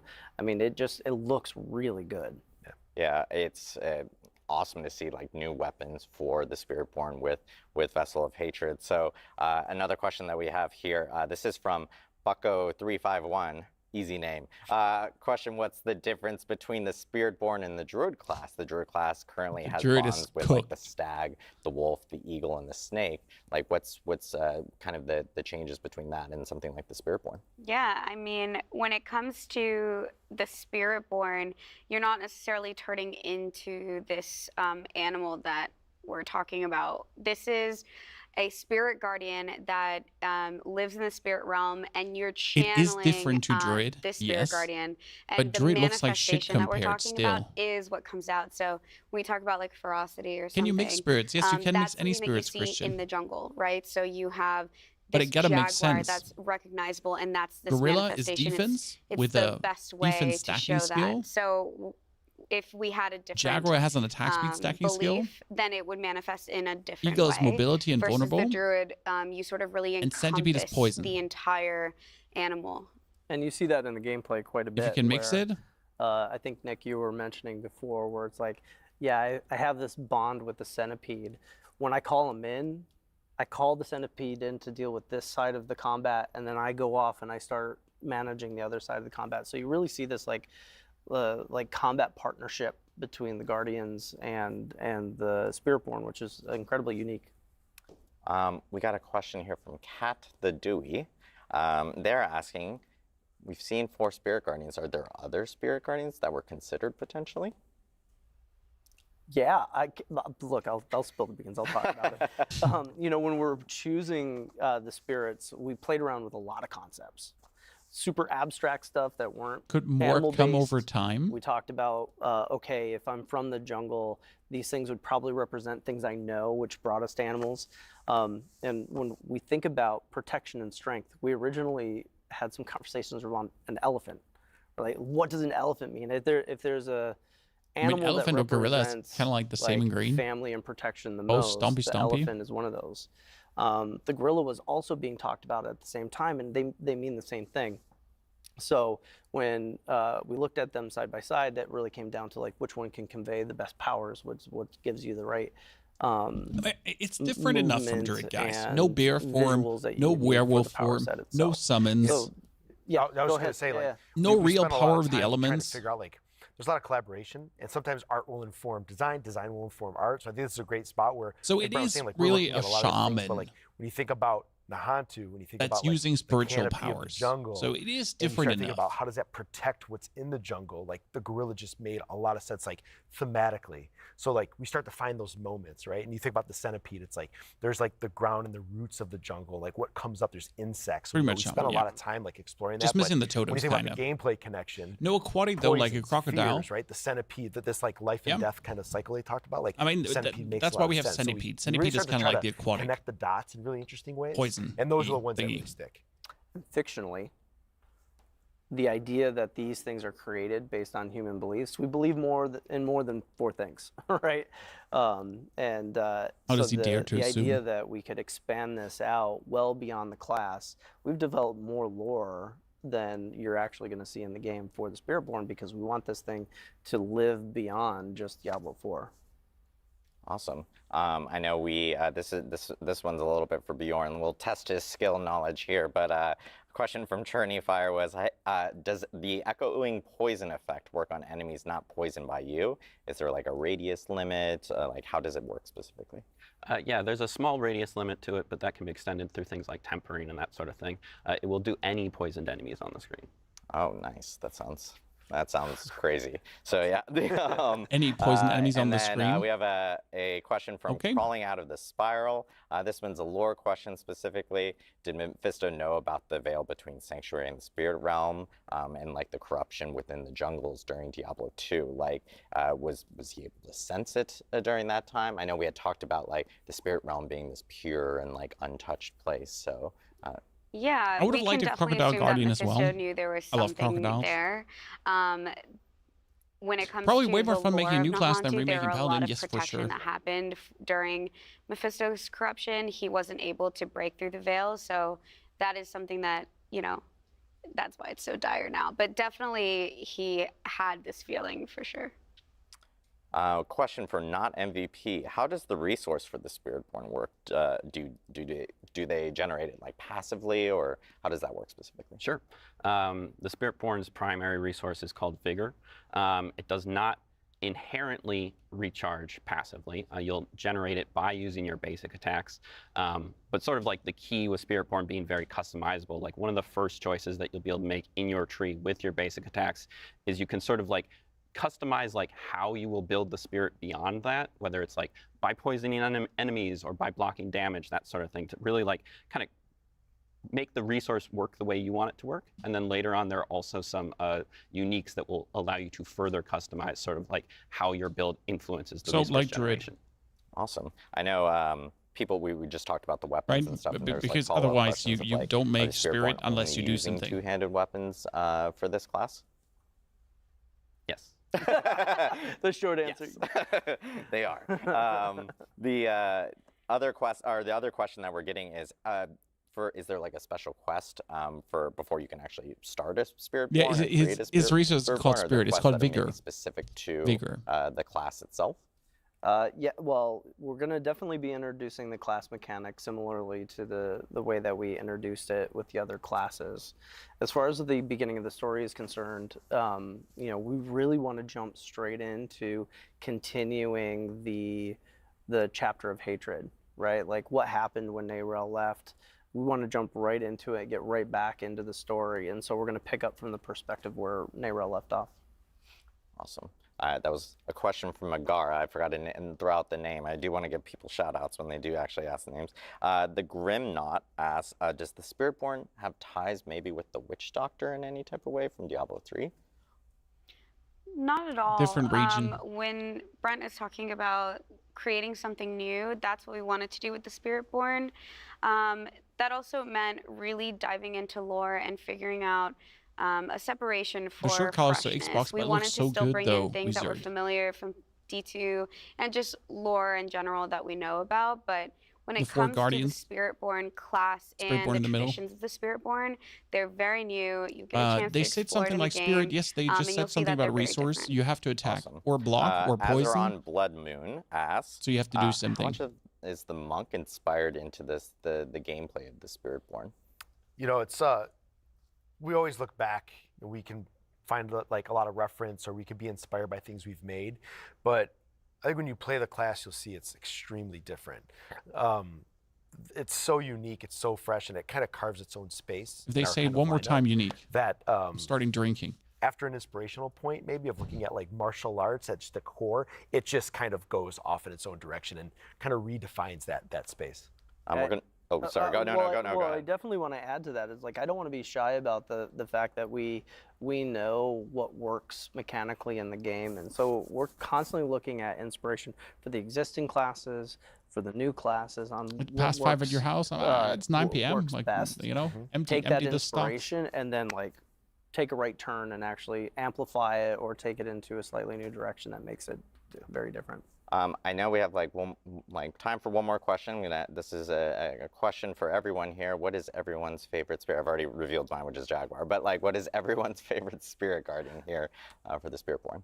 The question isn't real. I'm gonna cheat. Just I'm gonna make say that up. 2. I love the Jaguar as well. But it's just a little bit too chaotic for me, inherently, and so I love to just mix the eagle in there as well, just for a little bit more control, a little bit more. What priorities freedom. does he see, fear and taunt? I mean, if Gorilla. you fear and taunt, when I saw it show up on screen, they'll be beat its chest, stuck. and it was just awesome. It was that's it. I knew it. We're like wrestling buds, where we talk about wrestling all the time. they'll not just surprised stand in Nick place, is I guess, about, like a the stun. gorilla is not surprised. My favorite guardians are Quatli, the eagle, and Balazon, the centipede. I just love the poison, and it's sick. It looks crazy. Yeah, for me, Jaguar, it started with that iconic piece. Yeah, sorry, we're going to have to share a little bit. Hold on a second. But I think the fear moving does damage, the- so if you taunt the and keep him from movement, moving, I think it would do it's less such a damage. pace Now changer the for fear game. poisons. Once you get into So it's you got a very fear addictive cry, flow. that's poison, so I'm it all shouldn't in matter on that the they Jaguar. move. Well, it's awesome to hear everyone's favorite spirit guardians. I do want to thank you all for jumping in for this Q&A. Before we do close out the stream, we did want to let everyone know that we'll be sharing more about Vessel of Hatred at Gamescom this year on August 20th. But you'll actually have a chance to attend Gamescom yourself and play the Spiritborn in person. We're actually sending 5 I'll be at lucky Gamescom, players by the to way, Cologne, guys, Germany playing to play the it in Spiritborn at our person. Gamescom booth in person. Make sure to check out our Instagram at Play Diablo and read our blog for full details on the contest after the show. Everyone on the Diablo team is incredibly excited for you to check out the new class coming with Vessel of Hatred on October 8th. I'm And of surprised course, the you stream can is so pre-purchase short. the I thought it's going to be expansion now. longer. Stick around to check out our Diablo creators, Rax, Woody, Macro Bioboy, and Fame. They're actually upstairs right now, streaming live here at Xbox Studios with Spiritborn gameplay. Also, shout out to Xbox Studios for hosting us. We really appreciate it.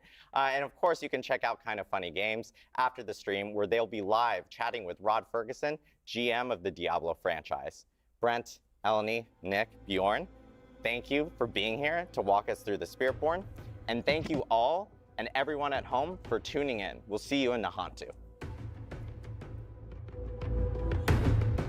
And now that that thing is over, you essentially have Mr. Macrobeer Boy here, who's allowed to play the Spiritborn. So there are in these studios, right?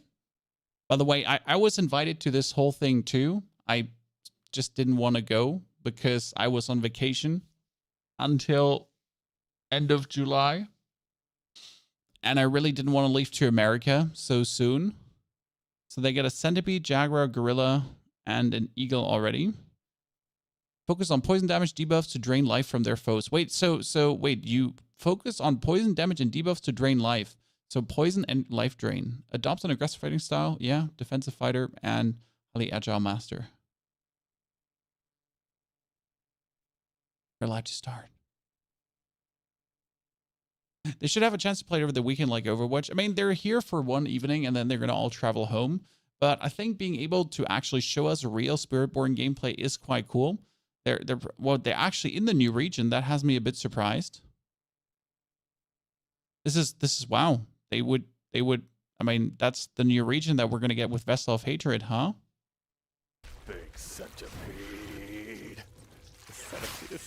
So you can see like that's an eagle skill already. Okay, we're gonna take a look at it. Show me the key passive. We're gonna go to Cross Docks because this is just for my diehard D2 fans. I just got to show it. Thank you for all the support, by the way. Thank you, Red. Thank you, Ravioli. Thank you, the Zoth. I didn't want to interrupt the stream. I'm going to be opening hold on. multiple The streams, most so we've all the important info, thing on the Chad. Okay. Can't do that. The good bird. So you should be able to open Voodoo too. He's still logging in. I'm going to show you the whole area. So this is Nahantu. It's at the bottom. It's at the bottom of the It map. seems a bit small. We also have the Karas Bazaar. Here is where the Travancore is. Ooh. We can't do any of the quests in there right now, but that's where. So that's this where it seems a bit small that they actually showed the whole Nahantu area. This. Right? Okay, we did it. I'm also going to show you this stronghold. This is insane with big necromancer lore. All I did like all day was basically like sit down and talk to everybody and just grill them on lore. People were making jokes on YouTube like, they probably never even played D1. Brent, the lead on this expansion, I sat down with him yesterday for like a solid hour and a half being like, what's the lore explanation of this? What's the lore explanation of this? How are you handling this? How are you handling this? Dude has read every book. He's played every game. And he was sitting there. He was like, well, this character from the Sin Wars is going to be integral. Like, it's bananas. Yes, we also have a Helltide that we can go do. But let me very quickly just, let me very quickly go swap out some stuff.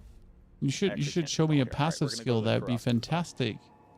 There is a training dummy, and I was testing something on it yesterday. There's an interesting interaction with Overpower in one of the skills they were talking about called Crushing Hands that I needed to test out yesterday. Overpower. No joke, I did there you go. We get an Overpower build. Non-paying customers are able to visit the new area, I think, but you're not able to play the Spiritborn. Adaptability, just to get me some basic resource gen. Okay, so he's not getting a bonus weapon. Aspect. There's tons of aspects here. This is the one that I like. 10% aspect of haste. Every second while moving, you gain bonus movement speed up to 30%. So as you're constantly moving, if you can just perpetuate, like you don't stop an attack, you're just like kind of shifting through the whole time. You can kind of do that. We'll put Moonrise up here too, just so it feels good. So he's like, you essentially can make a basic attack build with the Spiritborn 2, like every other class can, just not Necro, right? It's this one. Stinger, it's a 40 vigor cost. 2 2-hand or 2 1-hand? I think it's a 2-hand and then oh, I have to put something there. And another 2-hand. He has Quarterstaff and Glaive. So only 2 hands, no 1-hands. As it seems. We'll see about that. By the way, here's some skills, chat. We get the Jaguar skills on Voodoo stream. So here, this is hit like every first time you deal direct damage to an enemy with Jaguar skills, you unleash something. You unleash additional slashes, deal 100% of the damage of the 4 hits. Interesting. I want to see more of those. Toxic skin. I like toxic skin. Sure. This one. This is my spender. So he's playing Eagle together with. There you see. Wow, look at the amount of skills. What the fuck? Basically. Is Necromancer a joke to you? Okay. All right. Now let's go. I'm gonna go do. Did you see this, chat? Wait, we need to go back in the video for 2 seconds. This is 1, 2, 3. It's going like so deep here, right? It's not 1, 2, 3. Is it going like really like look at this, look at the depth of this one here. Right? I mean that class tree is crazy currently in terms of like look, every skill has a passive to go with, right? Every skill is at least going too deep. Why basically everybody's going to be using this Jaguar ability, just like off the rip. I love this Centipede, it is so good. Okay, so even the basic evade here gets you like forward with a nice little leap. This is that sword That's the ability. Eagle. I think this is also going to be a mainstay on a lot of builds. But you'll see, so right now I'm actually just using the basic skill. That's this attack right here. This is your basic skill. Basically, all of the basic skills on this class kind of work like lunging strike, where they're all inherently a little bit mobility skills, where they bring you to a different part of the area that you're in, like a different part of the combat. I mean, the poison seems to kill everything like without you even trying. Loud. Okay. Will the level cap rise? No, not as far as I'm like like as we understand. Okay, Voodoo is showing some more of the skill tree here. Right? You can see this, like this is like crazy. You can also do this a little bit. I just like the depth of this like super giant prong there. But basically what I'm saying is almost every single skill comes with an inherent bit of mobility, where you are rewarded for continuously moving. It's great that the class has so much mobility, but at the same time, So this Where's is my this kind of mobility? concept where you're using your basic skill as a combo. Chat. And once you're up to the third attack of your combo, you get these swarms that are spitting out of me that are increasing your AoE damage. Explore the seething other pass. I want to also show you the secondary. Oh, I love these guys, the Rotwalkers. Those are probably my favorite new monster type. So he's essentially dashing around. Use your Every Spender, third and basic like they were skill saying, is the Spender then casting will, an apply enhanced basic poison to skill, everything that's already right? poison. So you're using this idea of Then you applying have your the sword from poisons, the eagle. moving your But poisons everything around, costs so balance much over spirit. two Look at the other spirit changes I production want. here right now for level 30. I like that. And then was it? So wait, let me go back a There few were seconds. two other changes I wanted to make. Because he showed this. So hitting an enemy with Centipede skills reduces damage by 2.5% and slows them, stacking up to a maximum of 8 times. Wait, you can slow them by 80%? Cool. All skills are now also Centipede skills. Then, for every 4 meters you move, your critical strike chance increases by 4%. This bonus resets 2 seconds after you critical strike. Which means if you move with the Eagle ability and land, you can at least land 2 high blasted critical strikes with your Centipede abilities, and then you Eagle essentially again.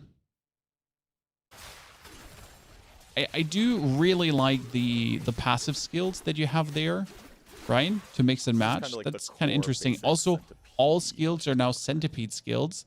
That means We're even trying if to you listen use to the getting Eagle info on the skill, other it classes. counts as a I've Centipede seen skill. the Nahantu region. I've seen some of the quest line. And I've read a bunch of like Que paso? Voss's Das. Interesting. But I have not seen the other classes. I've obviously talked with the developers about some stuff. Can't necessarily talk about those things, but I hope he the talked to the major Necro focus for the developer trip and here has been washed his about brain.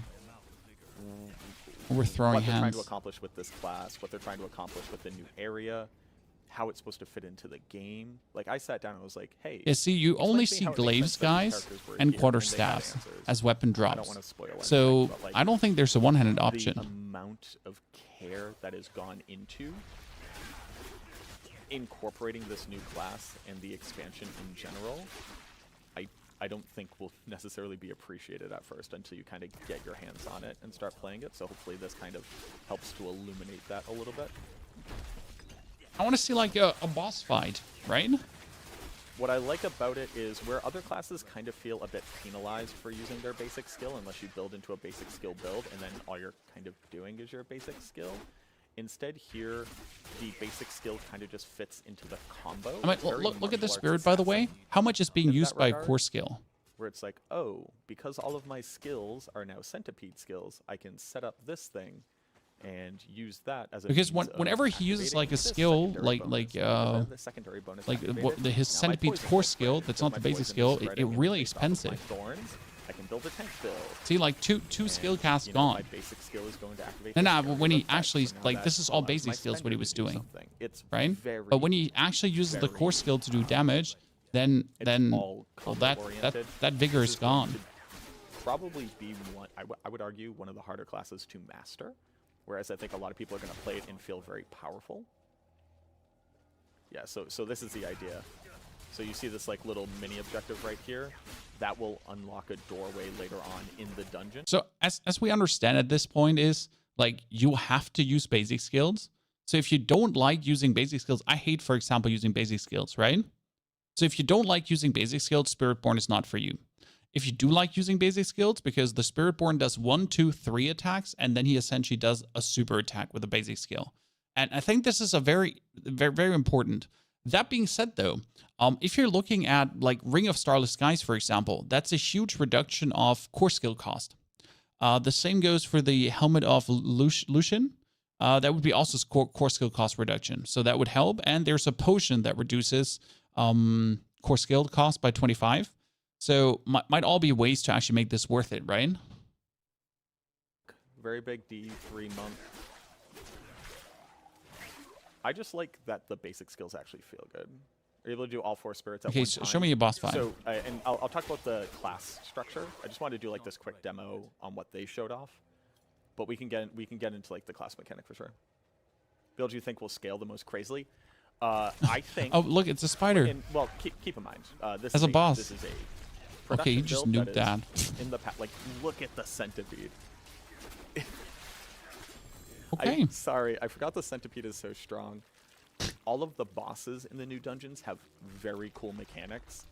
So that boss is you kill the big walking abomination, and then a second boss spider spawns out of it. Yeah. The new bosses are very cool. So let's do like a very quick highlight of kind of the skill tree.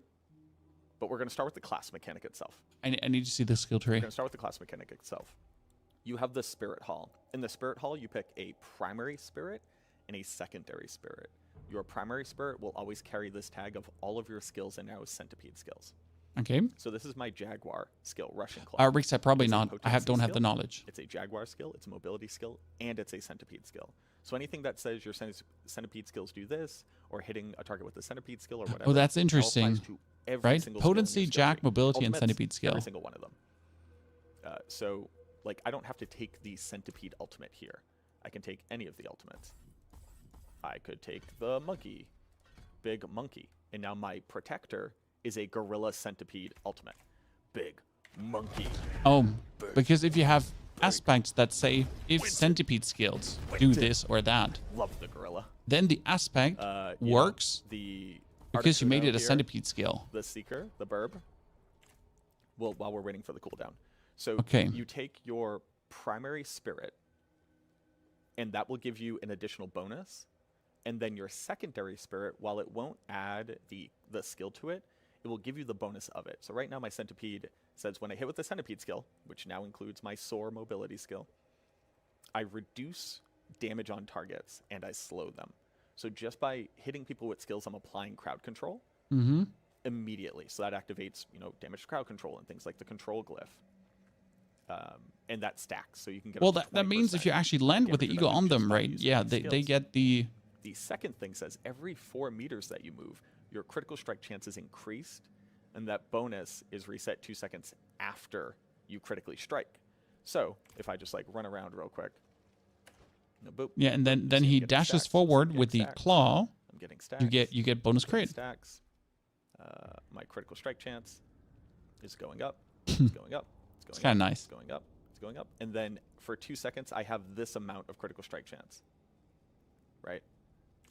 So that's what that.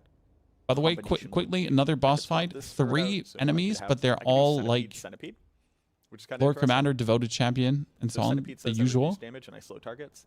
Secondary Centipede says that I will heal for my maximum life for every nearby enemy that I've poisoned. Heal 1% of max life for every nearby 5%. enemy you've poisoned. That's And nice. this is just kind of like a ticking heal the entire time. So this is what they were talking about, like attrition. And you could take this together with the gorilla. This is what they're Guys, talking look at about, this. The idea of attrition. passive where heal. You're doing damage over time and you're healing from it. If you poison. The gorilla.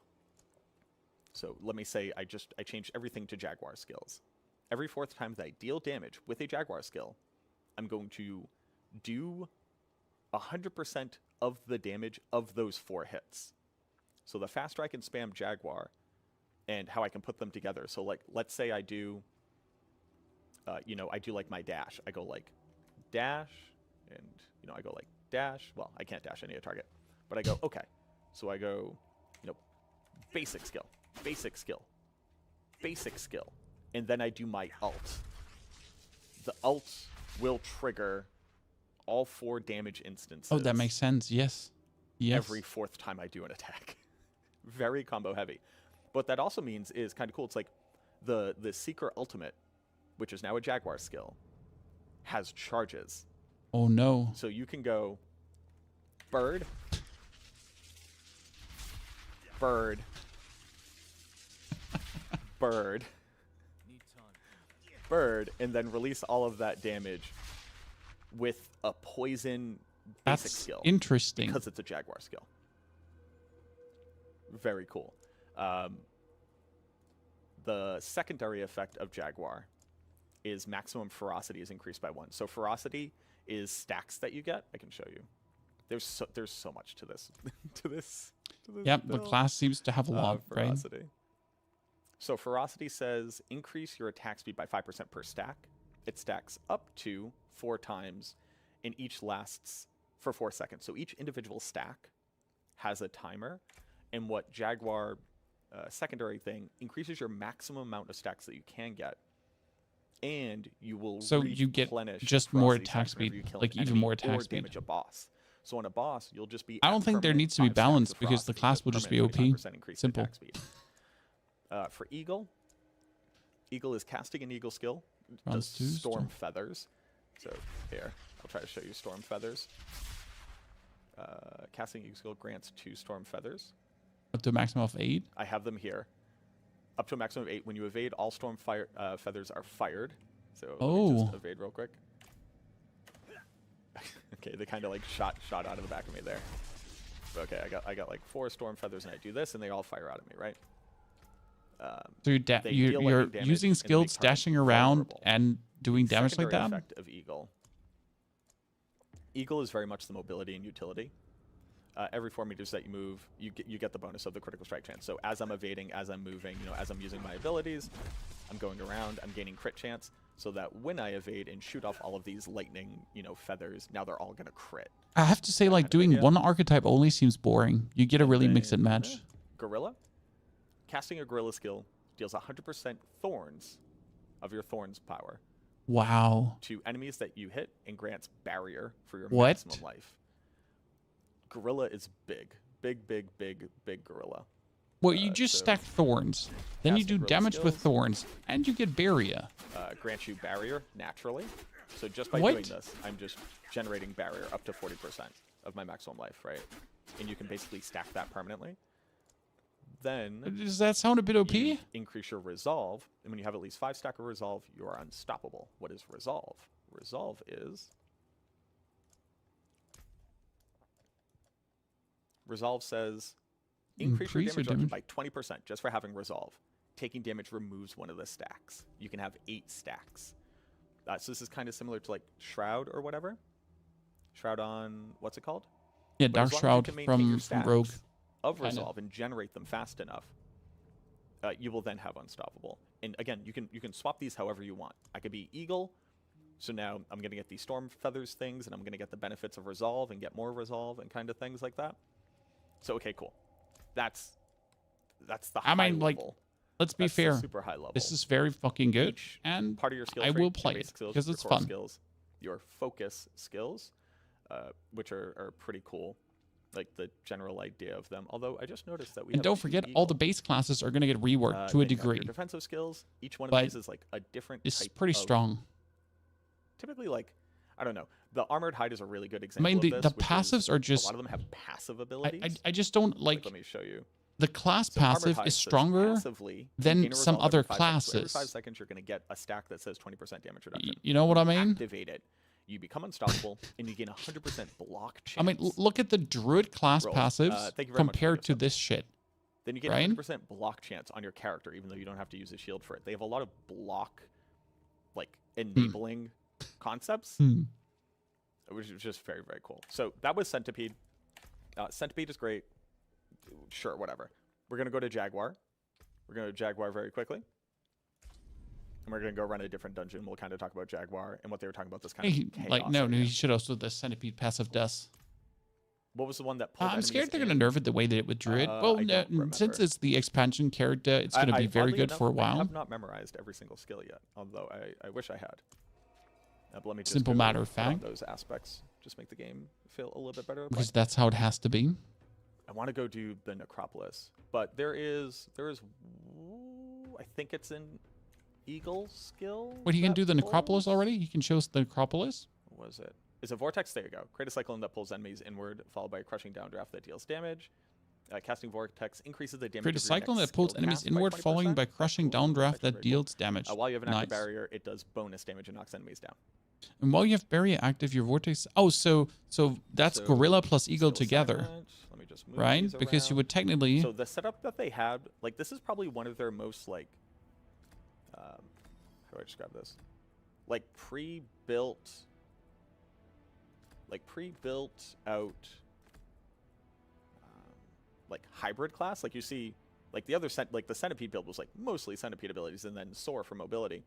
This one is like you have a couple damaging ones. You're also gonna be using a Gorilla for knockdown and generating barrier. It gains an additional charge and does 500% increased damage to unstoppable enemies and bosses. Pretty cool. Cool. So the idea, like, But they say that all classes get skill trees reworked. Yes, they said that in a blog post. Whatever that means. So we don't know I really like that idea. what that means now, right? So let's go up here very quickly.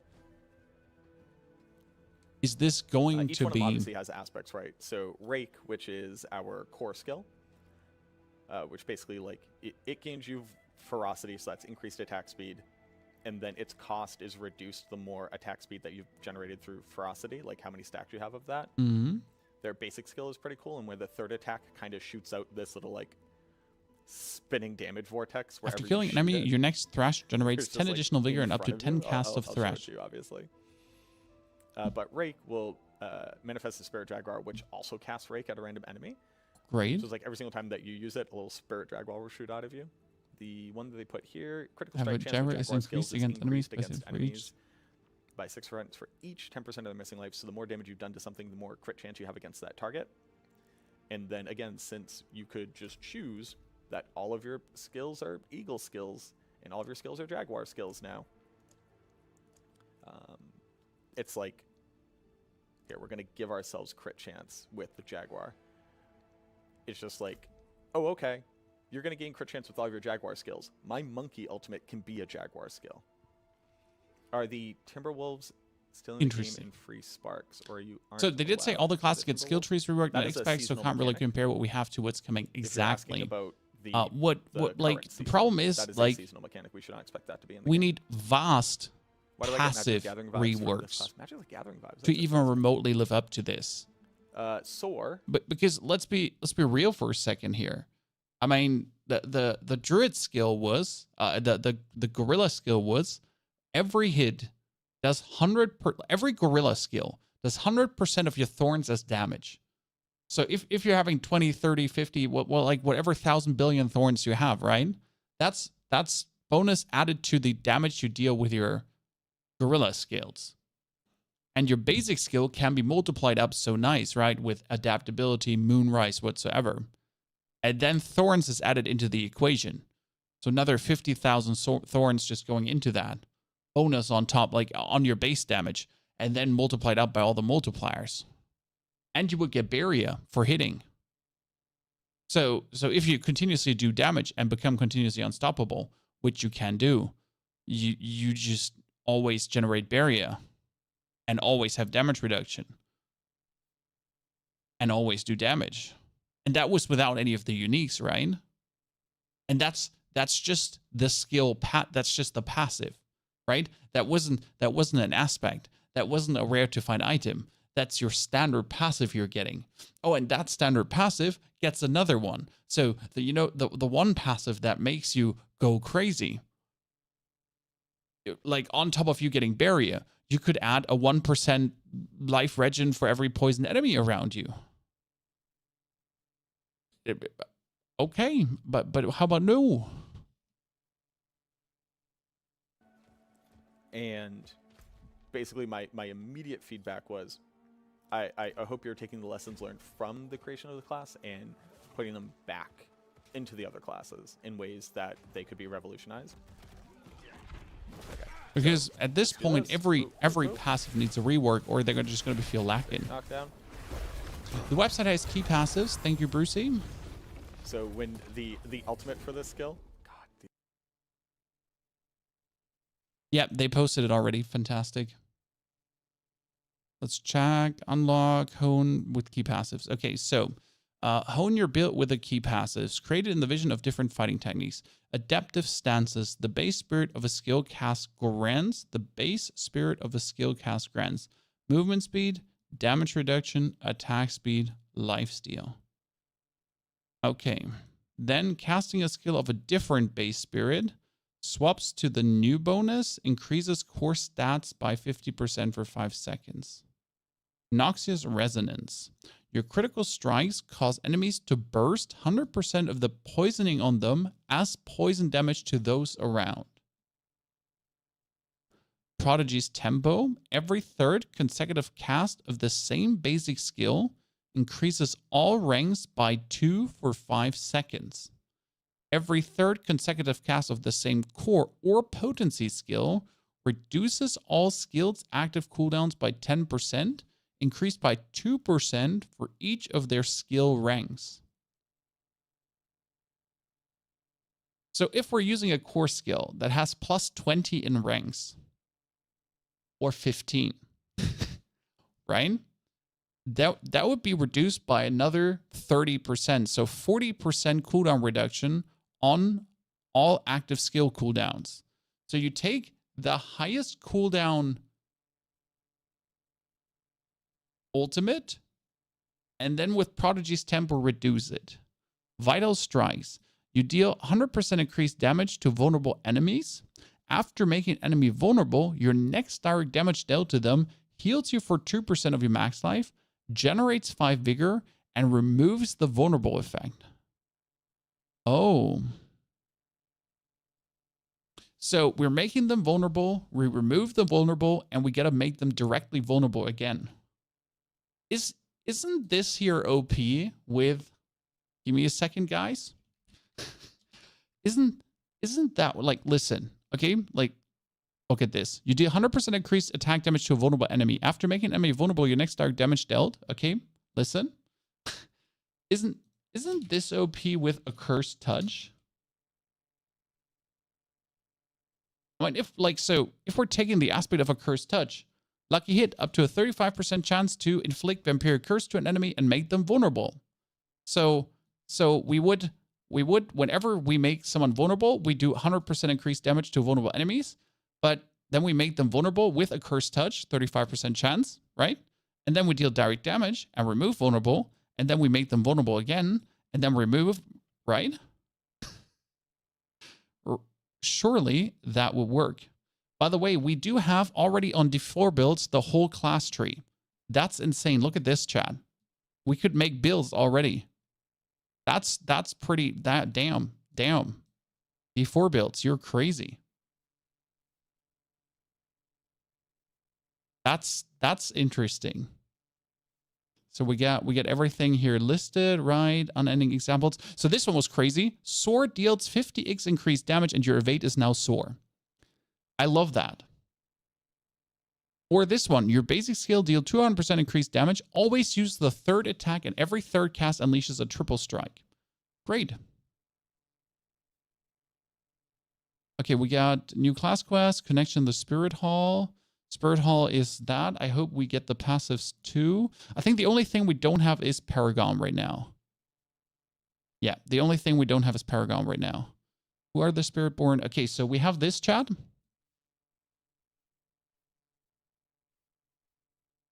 We have this skill tree already.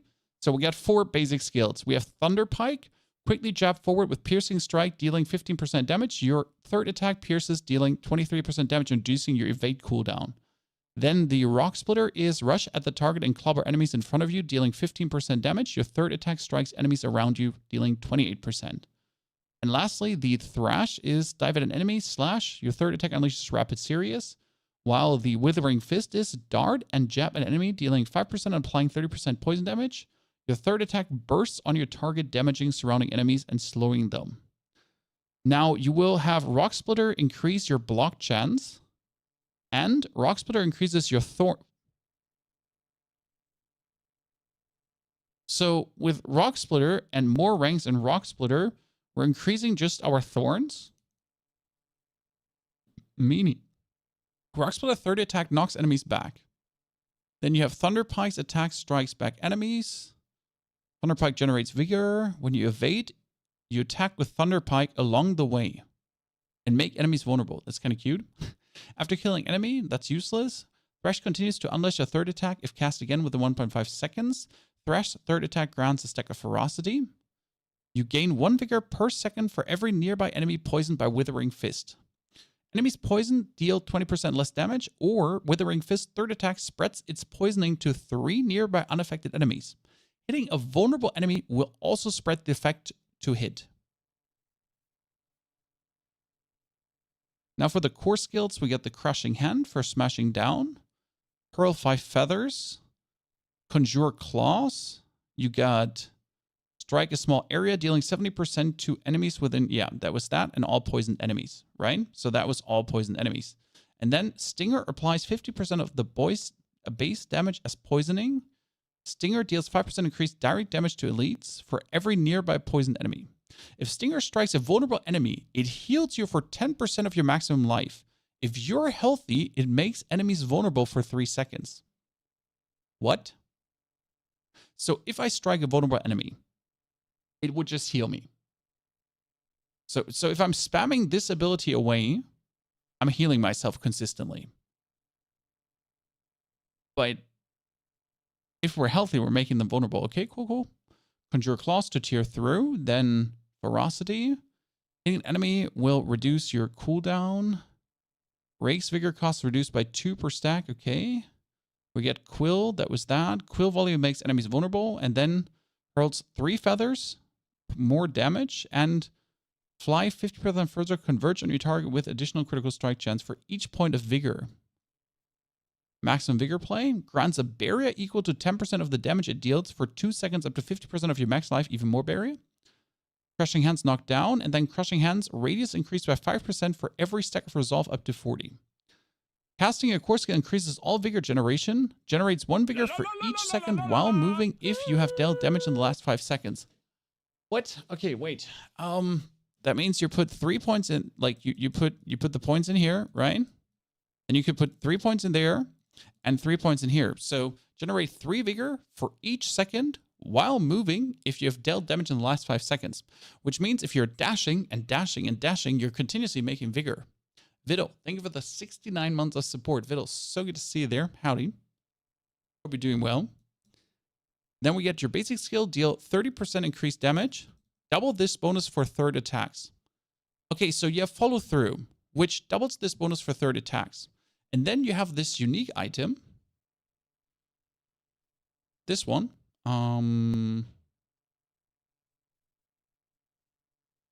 That gives you 6 more ranks and follow through. This one, chat, 6 more ranks, 90% increased damage on third attacks. Okay. And actually, it's 180% increase on third attacks. And your basic skills is always the third attack. So your basic skill do 200% increased damage. And 180% increased damage. Sorry, what? Did I understand that correct? I hope I didn't. Vortex pulls enemies together, then increases damage of the next skill cast. While you have Barrier, Vortex deals more damage. Soar brings you up. The next hit against an enemy struck by Soar is a guaranteed crit. Soar makes unstoppable, and Soar clouds around for 7 seconds after landing and continues to make enemies vulnerable. We got gain 300% increase, gain 100% increased dodge chance during whenever you dodge, you gain 15% critical strike. Cool. You deal 9% increased damage while unhindered or unstoppable. Oh, okay.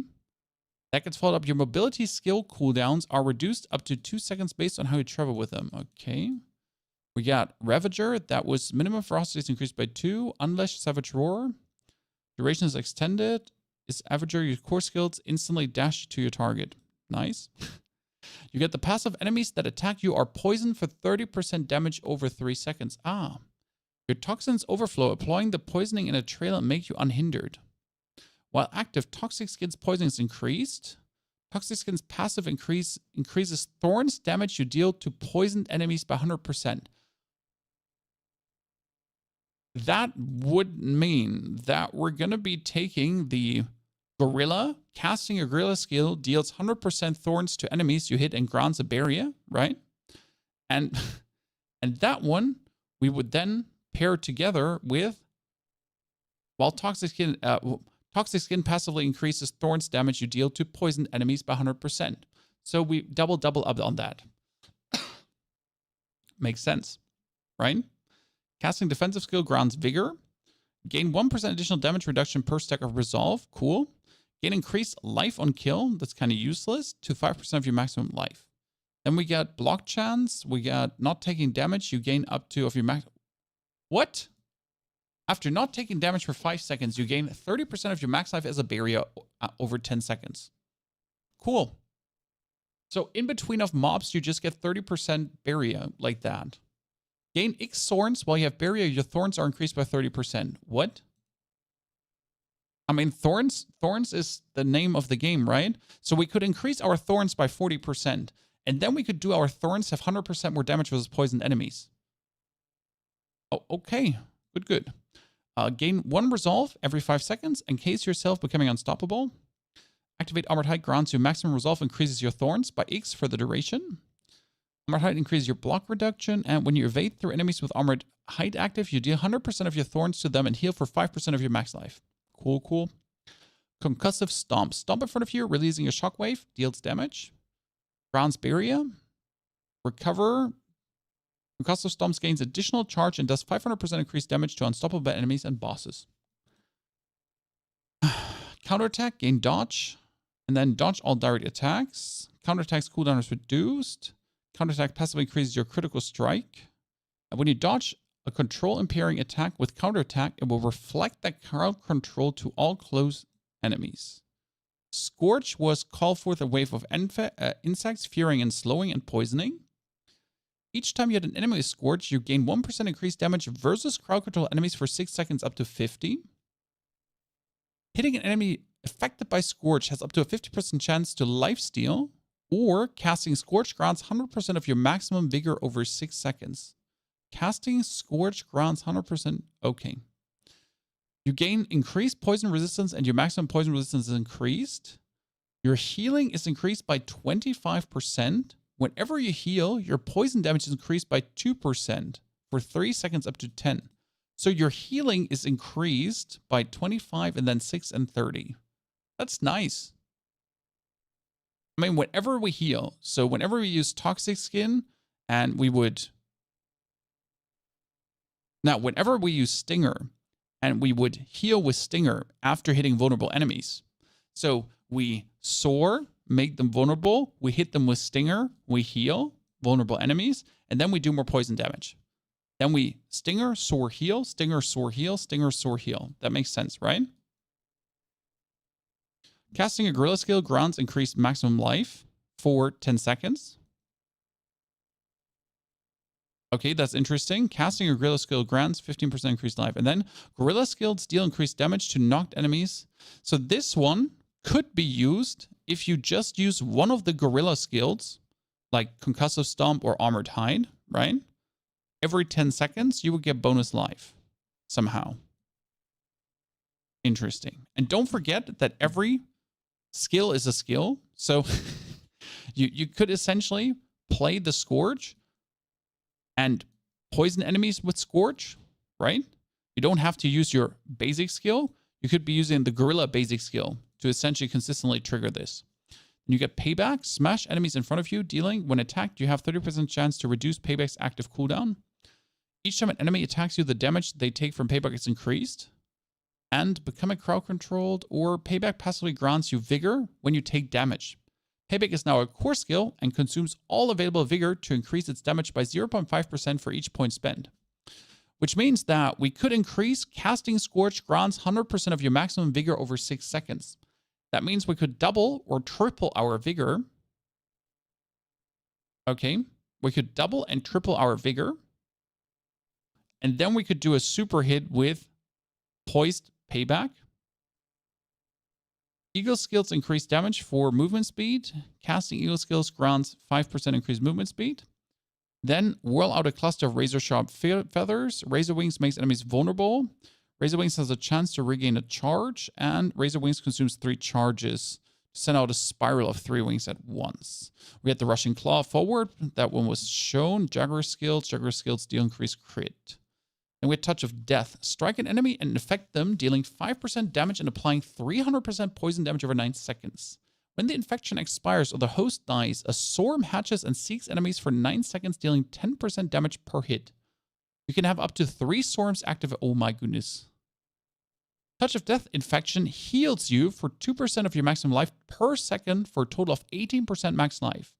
You heal any remaining when the swarm hatches. Touch of Death is now a core skill which costs 70 Vigor and has no cooldown. if I reduce the cost of my abilities with the Ring of Starless Skies by 50%, that would go down to 35. And if I then reduce my core skill cost by another 25 due to a potion, this one costs 10. So I could spam Poise Touch for an insane amount of beetles, right? Your Centipede skills deal increased damage. Double this bonus versus healthy animals. Your Centipede skills did increased damage to crowd control enemies and gain increased crowd control duration. Okay, we had all of the abilities. We know what they do, roughly, right? And then casting ultimate skill grants increased damage to elites. Hitting enemies with ultimate skill heals. Your maximum vigor is increased by 10 while you have an ultimate skill equipped. Oh, so this one is already 30 vigor more for the Poise Payback hit. Then casting ultimate skill makes you unstoppable. Upon casting ultimate skill, the last potency, defensive, or focus skill you cast prior becomes free to cast. Oh, wait. After defensive, focus, or prior. So I could get my Touch of Death, which costs now 70 vigor, for free after casting an ultimate. And if you would take an ultimate skill like the Eagle, which is a 3-charge cast, right? Then I could cast this, cast that, cast this, cast that, cast it, right? Plus, we would take your critical strikes cause enemies to burst 100% of their total poison on them as poison damage to those around them. Correct? What I want to know is if this poison explosion, right, does poison damage to the main target. Because if the poison explosion doesn't do poison damage to the main target, then it's a little bit useless, isn't it?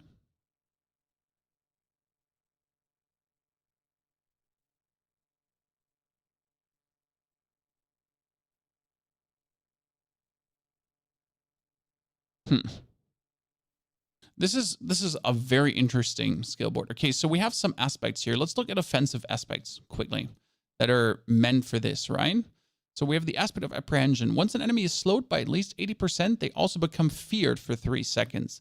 You deal 40% increased damage to feared enemies. Since we can fear them with poison, that would work. Binding Morass. Dealing indirect damage to an enemy progressively slows them. Useless. Bristling Vengeance. Payback now echoes forward additional dealing of your thorns. Yes. Combined Strikes. Each different basic skill you cast increases your damage. All of your damage by 25% for 10 seconds. Wait, so if I rotate 4 basic skills, I do 100% more damage? Funny. Creeping Death was 20% increased damage over time to enemies for each different crowd control effect they're afflicted by. That one is actually a Necro skill that kind of works now very good on Spiritborn, right? Falling Feathers. Moving with a mobility skill or evade drops spirit feathers along you, which deal lightning damage. We get Inevitable Fade. We get Infestation. Centipede skills have up to a chance to spawn a Pestilent Swarm from the target, which deals poison damage per hit. Pestilent Swarm now also deal 100% of their base damage as poison damage over 6 seconds. That's insane. You want to have super high lucky hit. Then we got Plains Power. Stinger spawns a Pestilent Swarm at its target location, which deals 65 Stinger's base damage per hit. Pestilent Swarms now last 100% longer and spiral outwards. Well, more Pestilent Swarm, right? Rallying Reversal, you have chance to gain Ferocity when you crowd control an enemy. See, like, Ferocity, again, chat, right? Was the skill that increases your attack speed per stack.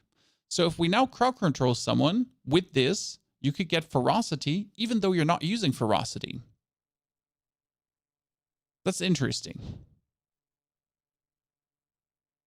That you can, like, get the different aspects so easily. Aspect of Turbulence. Sword casts a vortex at its landing location and deals increased damage. Casting a Gorilla skill adds of your armor to all attacks for... Oh, no, what? Casting a Gorilla skill adds 36% of your armor to all attacks for 3 seconds. That's nice. So we could go max armor. right? Like super max armor. I mean, how much armor can you get, Chan? Right?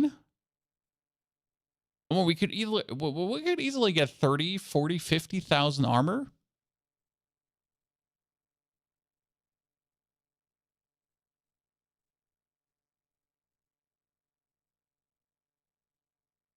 Can we get 100k armor? Possible? I mean, with like putting on good old Juggernaut, getting like that 10k plus, 11k plus, then potential like what was it? The potential uptake, right? You're going like for all armor skills, like reactive armor, you get unyielding hits, you get the defensive skills for armor, like the disobedience, exactly, disobedience that multiplies that by another 40%. Right? So we get Juggernaut with the 10,000, then we get Disobedience with the 40,000, plus all the masterworking we can do and stuff. Total armor plus percentage tempers on everything. Oh, this sounds interesting. There was the stuff. Do we have any temperings? So I don't think we have any temperings, right? Probably not going to see any temperings yet.